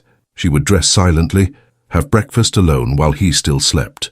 Then she would walk through the gardens, watching Thornbury Hall awaken to a new day. Thornbury was different now. Curtains were open. Windows shone. Servants moved with a lighter step, as if the house itself were breathing more easily. Edward maintained his routine of riding in the morning, but he returned earlier now. He would find Charlotte in the library or the music room, and they would sit comfortably together, she reading or embroidering, he reviewing correspondence or account books. They talked more. About small things at first, the weather, the estates, the news, then about bigger things, philosophy, politics, hopes and fears they rarely shared with others. "I've always wanted to travel," Charlotte confessed one afternoon. "To see Italy, Greece, places I only know from books." "We can," Edward said, surprising her, "when time allows." A belated grand tour. It was a promise of a future. Proof that he saw their marriage not as an obligation, but as a partnership that could bring joy. Physically, their relationship deepened slowly. Their nights together became less awkward, more natural. Edward was always careful, always patient. Charlotte was learning her own body and his. It was not the burning passion of romances, but it was real and growing. But there were difficult moments too. One night Charlotte woke to find the bed empty. She looked for Edward and found him in the music room, sitting in the dark. "Edward?" she called softly. He started. "Forgive me. I didn't mean to wake you. Can't you sleep?" Silence. Then a heavy voice. "It's the anniversary of Arabella's death." Charlotte sat down beside him. She didn't touch him, just remained present. "You must miss her," she said gently. "I do," he admitted. "But it's strange. The pain is different now, less sharp, like a scar instead of an open wound. You are allowed to remember her. You are allowed to love her still." He looked at Charlotte in the dark. "How can you be so understanding? Most wives would be—" "I am not most wives," Charlotte interrupted. "And love is not a finite resource. You can love her memory and still have room for the present with me. Edward pulled her against him, a hug that was gratitude and relief and something deeper. How did I get so lucky? Not luck, she corrected. Destiny, a promise, a choice. 3 months after the wedding, Charlotte noticed something. Nausea in the morning, tender breasts. The absence of her monthly bleeding. She waited 2 more weeks to be sure. Then she asked the local doctor to come. Dr. Morrison was an old man who had served the Thornbury family for decades. He examined Charlotte with gentle professionalism. Congratulations, my lady, he said with a smile. You're expecting a child. Charlotte sat absolutely still. It was what she had hoped for, what she wanted. But suddenly it was real and terrifying. Are you certain? She asked, her voice thin. Quite certain. I'd say about 3 months along. The baby should arrive in October. 7 months. Enough time to prepare, to be afraid, to hope. Telling Edward was harder than she expected. She found him in the stable. He was examining a new foal, completely absorbed. Edward, I need to tell you something. Something in her voice made him turn immediately. What's happened? Nothing bad, just... I'm pregnant. She saw shock cross his face. Then fear. A fear so visceral it was almost palpable. He went pale, his hands gripping the edge of a horse stall for support. Pregnant, he repeated blankly. Yes, Dr. Morrison confirmed it today. October, he thinks. Edward did not reply. He just stood there, clearly trapped between the joy he was supposed to feel and the terror he actually felt. Charlotte approached, taking his hands. I know you're scared. I know what happened with Arabella. But I am not her. I'm strong. I will be careful. And Dr. Morrison is excellent. She was careful too, Edward said, his voice broken. And the doctors said everything was fine, until it wasn't. I know. Charlotte pulled him into a hug. But you cannot live your life in fear of what might happen. You can only live in the present and hope for the future. It took weeks for Edward to process. He insisted on bringing doctors from London, 3 of them. They all examined Charlotte and declared that she was perfectly healthy, the pregnancy progressing normally. He hired the most experienced midwife in England, a woman who had attended duchesses and princesses. She moved into Thornbury Hall 3 months before the due date, just as a precaution. Charlotte let him. She understood. It was the price of loving someone who had already lost so much. As the months passed and her belly grew, Edward began to relax incrementally. He would touch her belly with reverence. He would talk to the baby through her skin. He made cautious plans about the cradle, the nursery, the future. If it's a boy, he said one night, his hand resting on Charlotte's round belly, he will be Henry, a traditional Thornbury name. And if it's a girl, Elizabeth, but I strongly suspect it's a boy. He's kicking like a future horseman. Charlotte laughed. Or a future horsewoman. The transformation at Thornbury Hall continued. Charlotte, even pregnant, supervised changes. The East Wing was finally opened. Not destroyed, but respectfully transformed into a children's wing. Arabella's belongings were carefully packed and stored in the attic, preserved but not displayed. The nursery was prepared with love, walls painted light blue, an intricately carved oak cradle, a mobile of stars and moons that spun gently. The Dowager Countess visited frequently, pleased with the progress.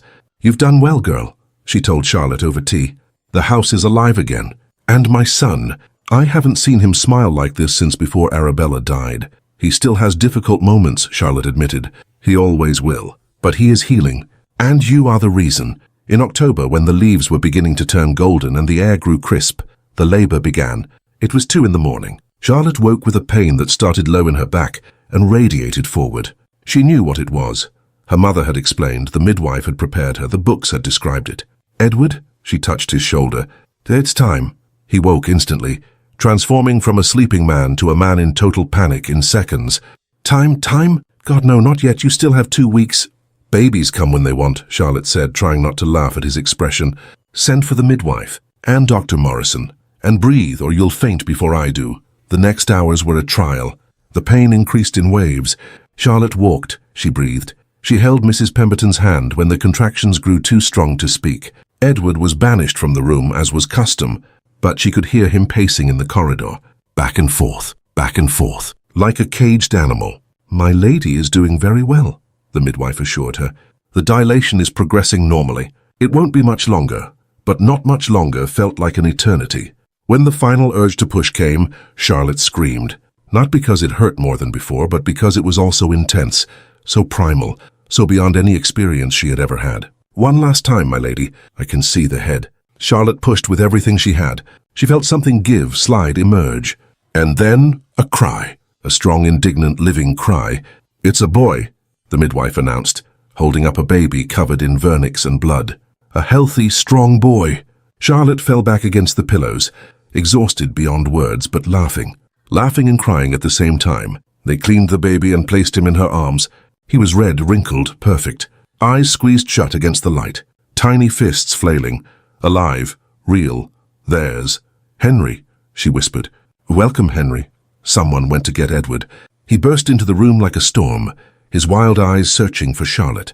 "Are you all right, the baby?" "God, Charlotte, I heard screams." "I'm fine," she assured him, laughing at his expression. "Perfectly fine. And come meet your son." Edward approached slowly, as if the floor might give way beneath him. He looked at the baby in Charlotte's arms, and then tears. They fell freely down his face as he reached out with trembling hands. "May I?" Charlotte placed Henry in his arms carefully. Edward held his son as if he were made of glass, awestruck and terrified at the same time. "Henry Augustus Thornbury," he said, his voice broken. "Viscount Ashby, my son." He kissed the baby's forehead. He looked at Charlotte. "You are a miracle." "Not me," she said. "Us together." And in that room, bathed in the golden light of the coming dawn, a family began. A new chapter, literally and figuratively. But the story was just beginning. Henry Thornbury proved to be a demanding baby, with lungs that could wake the dead. He cried when he was hungry. He cried when he was wet. He cried just because, apparently. The hired nurse did her best, but it was Charlotte he preferred, recognizing his mother by an instinct no science could explain. "He adores you," Edward observed one night, watching Charlotte nurse Henry in the candlelit nursery. "He adores milk," Charlotte corrected pragmatically. "I'm just a convenient supplier." But there was love there, visceral, protective, absolute. A love she didn't even know she could feel until she held her son for the first time. Edward adapted to fatherhood with a mixture of joy and perpetual terror. He checked on Henry constantly. Was he breathing? Why that sound? Is it normal to be so red? "Babies make strange noises," Charlotte assured him for the 100th time. "It's normal. How do you know?" "I read books." Lots of books. As Henry grew, Thornbury Hall transformed. Toys appeared in unlikely places. Schedules revolved around feedings and naps. Adult conversations were interrupted by cries demanding immediate attention. It was chaos. It was exhaustion. It was life. And Charlotte loved it. When Henry was 2, an energetic little boy with his father's dark hair and his mother's blue eyes, Charlotte discovered she was pregnant again. Edward was calmer this time, still worried but not paralyzed by fear. "You made it look easy last time," he joked. "Easy?" Charlotte raised an eyebrow. "Ask my back how easy it was." The second pregnancy was similar to the first. Nausea, fatigue, a growing belly. But now she had Henry running around, demanding attention, turning pregnancy into an athletic challenge. Lady Margaret was born in February of 1842. A calm baby who rarely cried and observed the world with serious eyes. "She looks like she's already judging us," Edward said, looking at his newborn daughter. "All Thornbury women judge?" the Dowager Countess said dryly. "It's a family tradition." Henry was fascinated by his sister. He wanted to hold her, touch her, show her all his toys. He needed constant supervision, or he would have loved Margaret to the point of accidentally hurting her. A family of 3 became a family of 4. 2 years later, William arrived, a baby who screamed when he wanted something and smiled when he got it. "He'll be a charmer," Mrs. Pemberton predicted. "He'll break hearts when he grows up." And then in 1847, Caroline arrived, the youngest who completed the family. A baby who slept through any noise and only woke to eat. Thornbury Hall, so silent for so long, now resonated with the voices of children. Laughter echoed through the corridors. Little feet ran up and down stairs. Toys were scattered in formal rooms to the horror of more traditional visitors. Charlotte didn't care. Life was messy. Motherhood was perpetual exhaustion, but it was also a joy she had never imagined possible. Edward flourished as a father. He played with his children in ways that surprised everyone. He taught Henry to ride. He read stories to Margaret. He chased William through the gardens. He held Caroline while working in his study. "You're soft on them," Charlotte accused him affectionately. "I can be," he replied, "with you maintaining the discipline." It was a partnership, real, functional, built over years together. It wasn't the burning passion of romantic stories. But it was love, solid, reliable, deep. They still had their nights alone, rare but precious. Quiet dinners after the children were asleep. Conversations in the library. Stolen moments of physical intimacy that had matured into something comfortable and satisfying. "I love you," Edward said one night after they made love. They were words he had taken years to say. Charlotte turned to him, surprised and moved. "It took you a while to get there." "I needed to be sure," he said honestly. "Not of what I feel, but that it was fair to say. Fair to you, fair to her memory." "I love you too," Charlotte replied. "Not in the way I imagined at 8. Better, more real." "More real," he agreed, pulling her against him. "Yes, but not everything was perfect." The Duke of Weston, ruined by gambling debts and disastrous investments, continued to be a thorn in their side. He appeared occasionally, always when drunk, always with accusations or demands. Until in 1848 he came for the last time. It was a winter night. The family was having dinner, a rare moment of peace with all 4 children behaving simultaneously, when Grimsby announced, "The Duke of Weston requests an audience." Edward exchanged a look with Charlotte. She nodded. "Children, keep eating. Father will be right back." Edward met Weston in the library. The man was in a deplorable state. Dirty clothes, a haggard face, trembling hands. "I need money," he said without preamble. £5,000. "No, you owe me. You stole my inheritance." "I stole nothing," Edward said coldly. "I married. I had children. I did what any man should do. Your expectations were not an entitlement." Weston staggered forward menacingly. "You always had everything. Title, wealth, property. What was left for me? You had the same title and properties. You squandered them on gambling and drinking. That is not my responsibility. So you'll let me die in the gutter." Edward sighed. Despite everything, he couldn't leave the man, even a horrible man with nothing. "I will make a deal. I will establish an annual pension, £500, enough to live modestly, but with conditions. You leave England, you go to the continent, and you never bother my family again." Weston looked at him with a mixture of hatred and desperation, but it was an offer too generous to refuse. "I accept. My solicitor will prepare the papers. Sign them and go. I don't want to see you again." And so the Duke of Weston disappeared to France, living off a subsidy that Edward paid punctually, but without joy. "Why did you help him?" Charlotte asked when she found out. "Because," Edward said thoughtfully, "it could have been me. If you hadn't shown up, if you hadn't insisted on making me live, it could have been me sinking into bitterness and self-destruction. He reminds me of what I escaped." Charlotte kissed his cheek. "You would have always found your way back." "I don't know," he said honestly, "but I thank the heavens I never had to find out." The years passed in quick succession. The children grew. Henry began formal studies, preparing for his eventual responsibility as heir. Margaret showed a surprising musical talent. William was a perpetual prankster. Caroline, a quiet little observer who missed nothing. Thornbury Hall was completely transformed. Where once there was silence, now there was laughter. Where once there was darkness, now there was light. Where once there was death, now there was abundant life. Charlotte organized annual balls that became important social events. She established a Sunday school in the village, teaching the children of tenants to read and write. She modernized the workers' cottages, building better ones with running water and efficient fireplaces. "You're changing Yorkshire," Edward observed with admiration. "I'm making a small difference," Charlotte corrected. "But small differences added together become big changes." The Dowager Countess, now in her 70s, watched with satisfaction. "You brought my son back from the dead," she told Charlotte during a visit. "And you gave him a family. I owe you everything." "You owe me nothing," Charlotte said. "I did what I promised to do. I honored my word." "A child's promise made a woman's reality," the Countess murmured. "Extraordinary." And as the years spun like pages of a book being turned, the Thornbury family grew in love, purpose, and a joy none of them had imagined possible. 1855 arrived with a particularly beautiful spring, the kind of spring where every plant seemed to compete, to see who could be more vibrant, more alive, more boldly beautiful. Charlotte was 38 now. She was no longer the young lady who had arrived at Thornbury Hall 17 years ago, but a middle-aged woman with lines around her eyes from smiling so much and hair that was beginning to show silver threads. She refused to die. "They are badges of honor," she would say when Mrs. Pemberton suggested it. "Each silver thread represents a year lived fully." Edward, at 58, was grey but vigorous. He still rode daily. He still managed the estates with an efficiency that was legendary in 3 counties. But now he smiled more, laughed more, lived more. Henry was 15, a tall young man with a seriousness that came from knowing he would one day be an earl.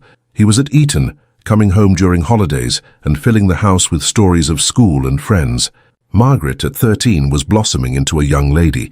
She played the pianoforte with a skill that rivaled professional musicians. She was quiet like her mother, observant like her paternal grandmother.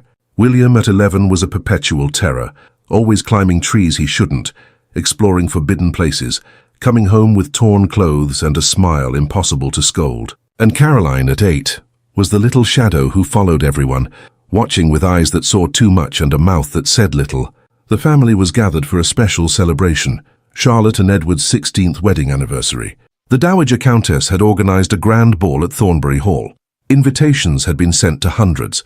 It was an event that celebrated not just a marriage, but the complete transformation of a family that had nearly died out.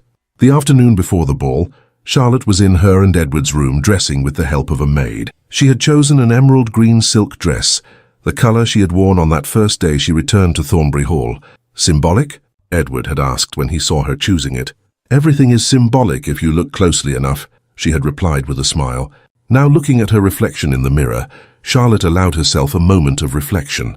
17 years, more than half her life, she had arrived as a young woman with an impossible promise. She had become a mother, a wife, a countess. She had turned a house into a home. She had transformed a reclusive widower into a loving father. She had turned impossibility into reality. "You did it," she whispered to her own reflection. "You really did it." There was a knock on the door. Edward entered, elegant in his evening coat. "Are you ready?" he asked. Then he stopped, staring. "You are beautiful." Charlotte turned to him.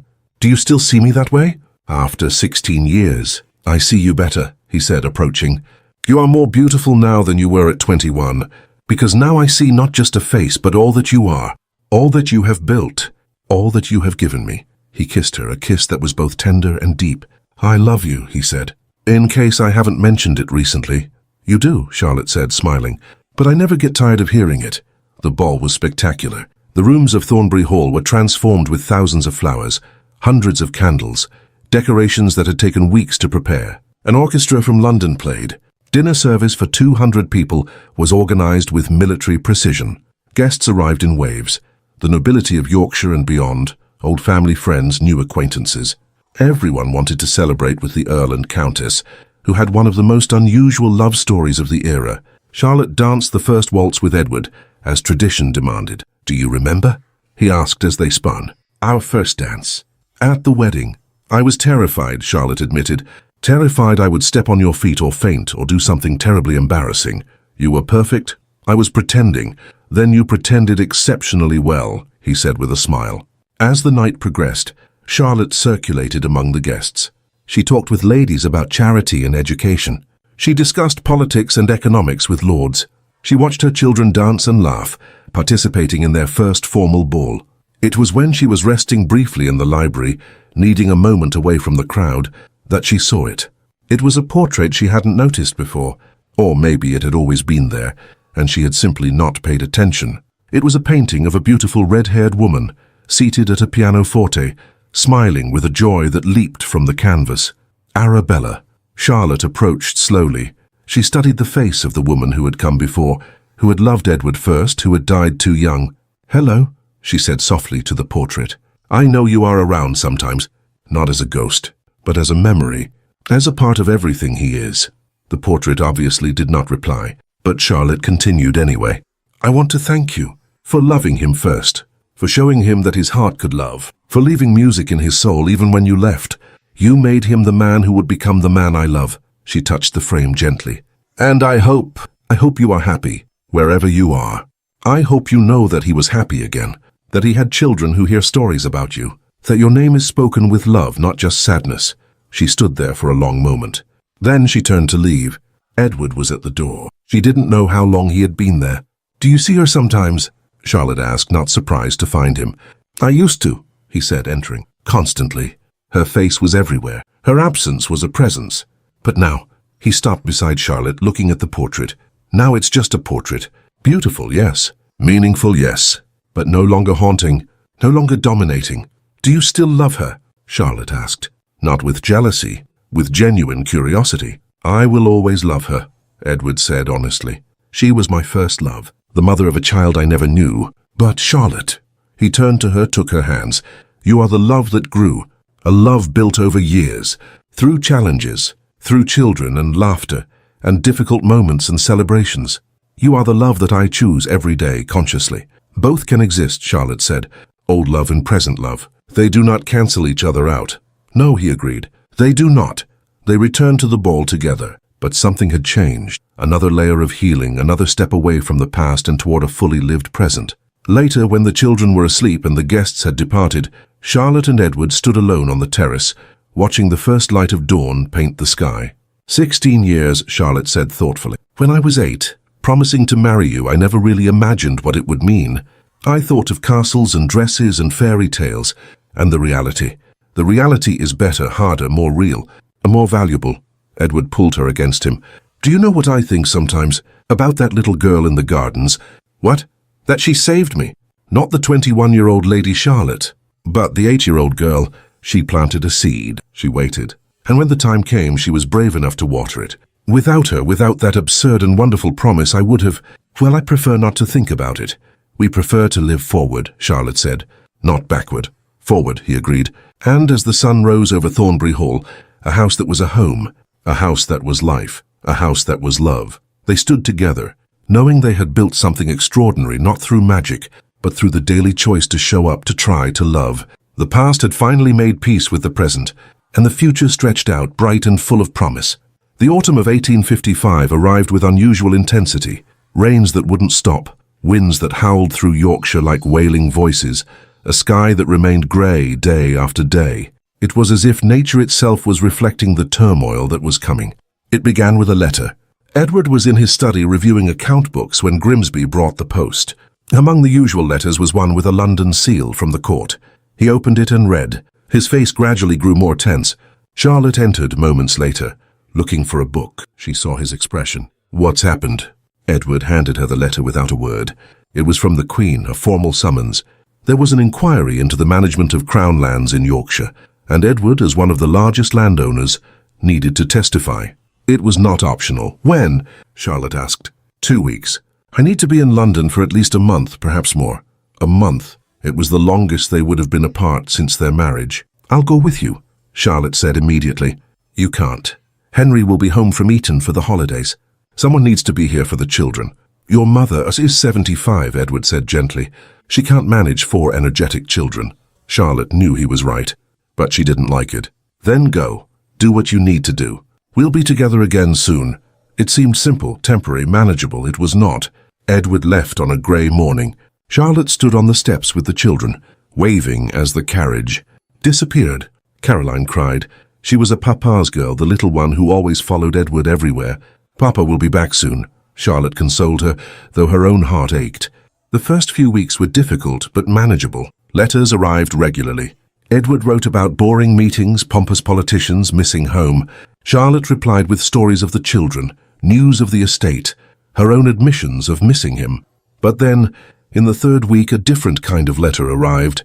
The handwriting was Edward's, but the words were strange, formal, distant. Dear Charlotte, the inquiry is dragging on. Issues have arisen that require additional attention. I do not know when I will be able to return. I will keep you informed. Sincerely, Edward. Sincerely. He signed sincerely. Charlotte read it and reread it. Something was wrong. She could feel it. She wrote back immediately. What is happening? Please be honest with me. The reply took a week to arrive, and when it came, it was even more distant. Nothing is wrong. The work simply requires my presence. Do not worry. But Charlotte did worry. She slept poorly. She ate less. She tried to keep up appearances for the children, but Margaret, a sharp observer, noticed. Mother, are you all right? I am, dear. Just worried about father. He'll be back, Margaret said with the certainty of youth. He always comes back. But as the weeks turned into a month, then a month and a half, Charlotte began to doubt.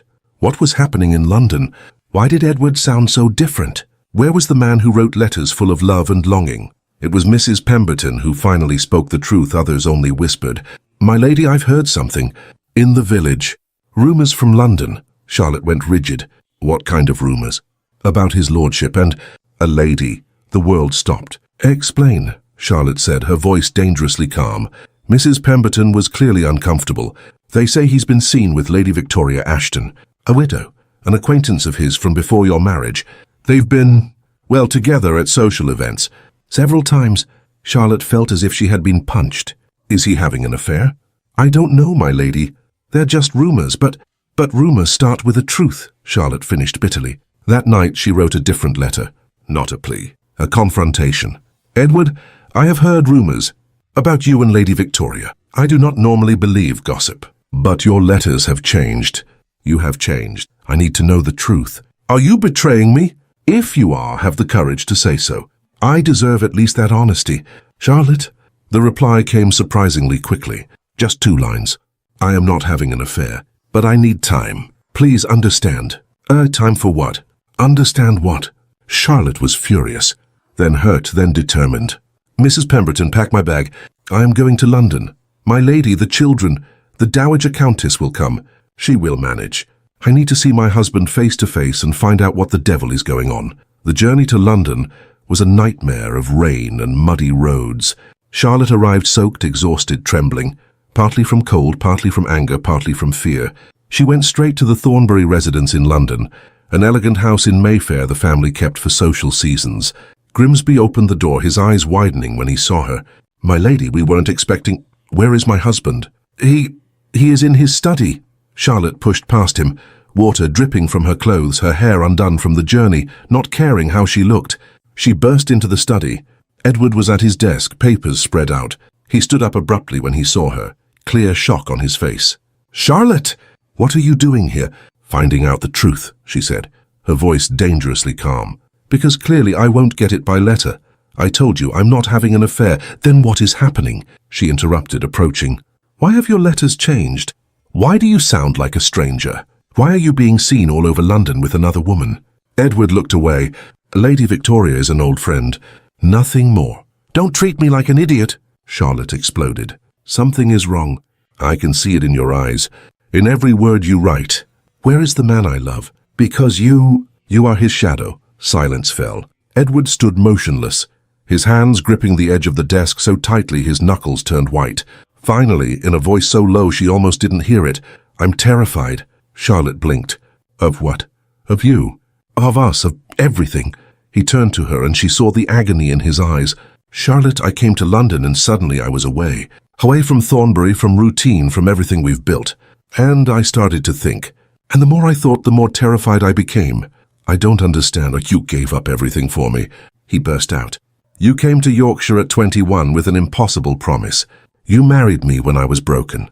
You gave me children. You transformed my life. And what have I given you in return? A big house, a title. Those things aren't gifts, Charlotte. They are gilded cages. Do you think I feel trapped? I think you should. I think any sensible woman would feel trapped. And the more I think, the more I realize you sacrificed your youth, your choices, your possibilities, all for a man who wasn't even fully present when you married. Charlotte stood absolutely still. Are you saying you regret marrying me? No, he said desperately. Never. But maybe you should. Maybe you'll wake up one day and realize you wasted your life on a man who didn't deserve your sacrifice. And finally, Charlotte understood. It wasn't betrayal. It wasn't a lack of love. It was fear. An old deep fear that Edward had carried since Arabella's death. The fear of not being enough. Of failing, of losing. She approached him slowly. She took his face between her hands, forcing him to look at her. Edward Augustus Thornbury, listen carefully. I did not give up anything. I gained everything. Do you think I came to Yorkshire out of obligation? I came by choice. Do you think I stayed out of duty? I stayed for love. Every day, every decision, every moment, it was a choice. But you could have had, what? Another husband. A different life, perhaps. But I didn't want a different life. I wanted this one, with you. With our children. With Thornbury Hall and Yorkshire and everything we've built together. Tears were sliding down his face. Are you sure? Aren't 13 years of waiting enough certainty? Aren't 16 years of marriage proof? Edward, you are the most frustrating, stubborn, occasionally idiotic man I know. And I love you completely, without reservation, without regret. He pulled her into a desperate hug. I'm sorry. I'm sorry for being distant. I'm sorry for doubting. I'm sorry. Stop apologizing, she said firmly. And come home. Come home to me. Lady Victoria, is she a friend? Charlotte interrupted. Yes, just a friend. She was helping with the inquiry. She knows the right people. Then thank her for her help and come home. Where you belong. Edward pulled back, looking at her with wonder. How did you get so wise? I lived, Charlotte said simply. And I learned that love isn't perfection. It's a choice. Every day, choosing to stay. Choosing to try. Choosing to forgive when we make mistakes. Because we all make mistakes. She kissed him, a kiss that was forgiveness and promise and everything words couldn't fully express. Now, she said when they parted, come back with me. The children miss you. I miss you. And Thornbury Hall is not a home without you. The inner storm had passed. The doubts were confronted, and together, stronger than before, they went home. The journey back to Yorkshire was different from the journey there. Charlotte and Edward travelled together, side by side in the carriage. They really talked about fears, hopes, the future, about how a relationship was continuous work, not a destination reached once and then forgotten. I will always love Arabella, Edward said at one point, looking out the window at the passing landscape. But I realized something in London. I was using her memory as an excuse. An excuse for what? To not commit completely, to keep a part of myself protected. Because if I committed fully and lost again, he stopped, swallowed. I wouldn't survive it. Charlotte took his hand. Life doesn't come with guarantees. I could die tomorrow. You could, any of us. But living in fear doesn't protect us. It just stops us from living fully. When did you get so wise?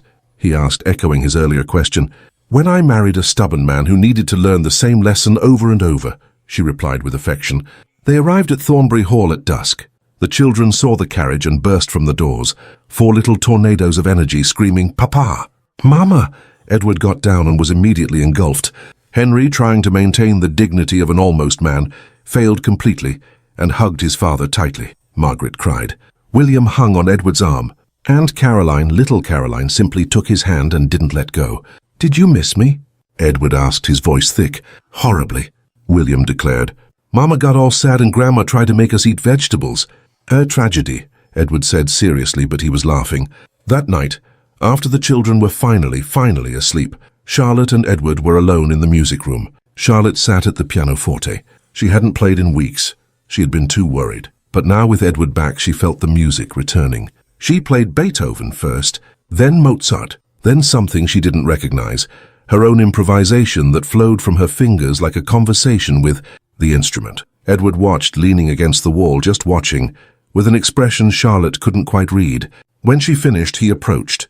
He sat beside her on the bench. Do you remember, he said, the first time you played here, right after you arrived? I heard the music and thought I was going mad. Thornbury Hall had been silent for so long. I remember. You came in and I thought you were going to send me away. I should have been scared or angry, but I could only think how beautiful it was to hear music again. He placed his fingers on the keys. He played a single note. Arabella taught me to play. Not well, but the basics. I stopped when she died. It felt sacrilegious to continue without her. Charlotte sat quietly, letting him speak. But you brought the music back. Not her music, your music.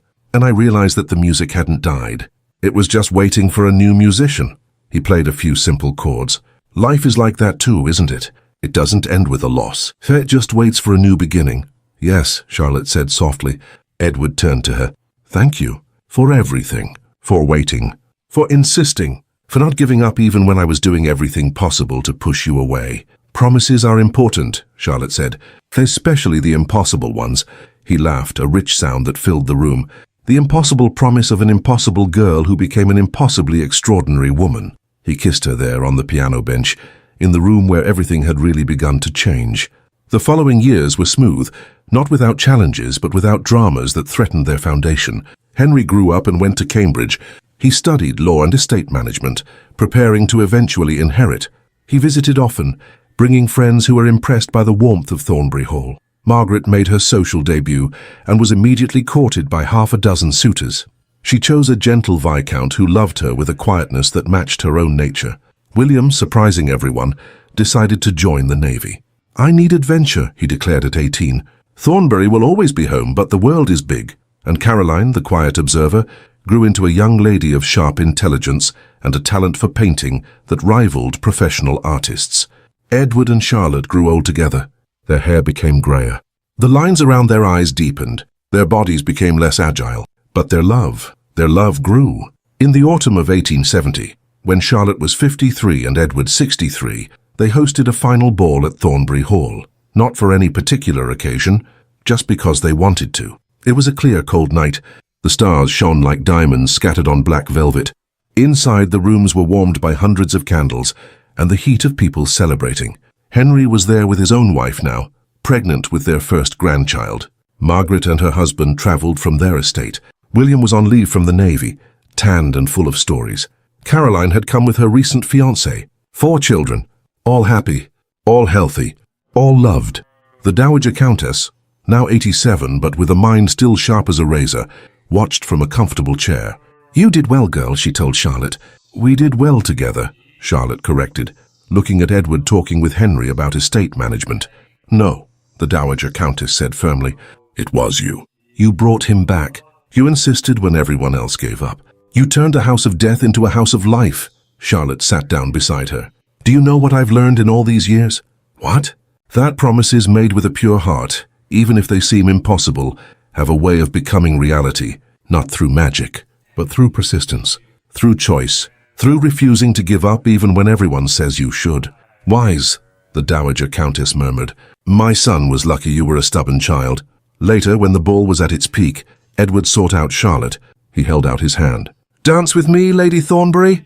"Always, Lord Thornbury." They moved together through the ballroom, not as gracefully as in their youth, but with a familiarity that came from decades together. They knew each other's rhythm. They anticipated movements. They were partners in the dance as they were partners in life. "Do you remember," Charlotte said as they spun, "when an 8-year-old girl walked into your gardens and declared she would marry you?" "How could I forget?" Edward replied. "It was the moment that changed everything. I just didn't know it at the time." "I knew," Charlotte said. "I always knew." Extraordinary presumption for a child. Not presumption, certainty. There was something in that moment. Something that said, "This is your future," and I believed it. Edward pulled her closer. "I thank the heavens you believed, and that you were brave enough to come back." "I had no choice," Charlotte said simply. "Promises must be honored." The music continued. The years continued. Life continued. And many years later, when Charlotte was a lady with completely white hair and Edward was a gentleman who moved slowly but still with dignity, they sat together in the gardens of Thornbury Hall. They were the same gardens where they had first met. The roses still bloomed, not the same roses but their descendants, continuing the cycle of beauty and renewal. Was it worth it? Edward asked suddenly. All the waiting, all the effort, all the sacrifice. Charlotte looked at him, the man she had loved for the better part of her life. Then she looked at Thornbury Hall behind them, vibrant with the life of visiting children and grandchildren. "Every second," she said. "I wouldn't change a thing. Not even the hard parts? When I was fighting you. Especially not those parts," Charlotte said firmly, "because those parts made us who we are. And I like who we are." Edward took her hand, wrinkled now but still fitting perfectly in his. An 8-year-old girl was wiser than a 31-year-old man. An 8-year-old girl saw with her heart, not with fear. They sat there as the sun set, painting the sky with impossible colors, pinks and golds and purples that seemed too good to be real, but were. "I love you," Edward said, not for the first time, not for the last, just because it was a truth that needed to be spoken. "I love you," Charlotte replied. "Always have, always will." And in the gardens where an impossible promise was made decades ago, two hearts that had found their way to each other through time and obstacles and doubt remained together, proving that some promises, no matter how impossible they seem, are destined to become reality, because true love is not found. It is chosen, every day, through everything, forever.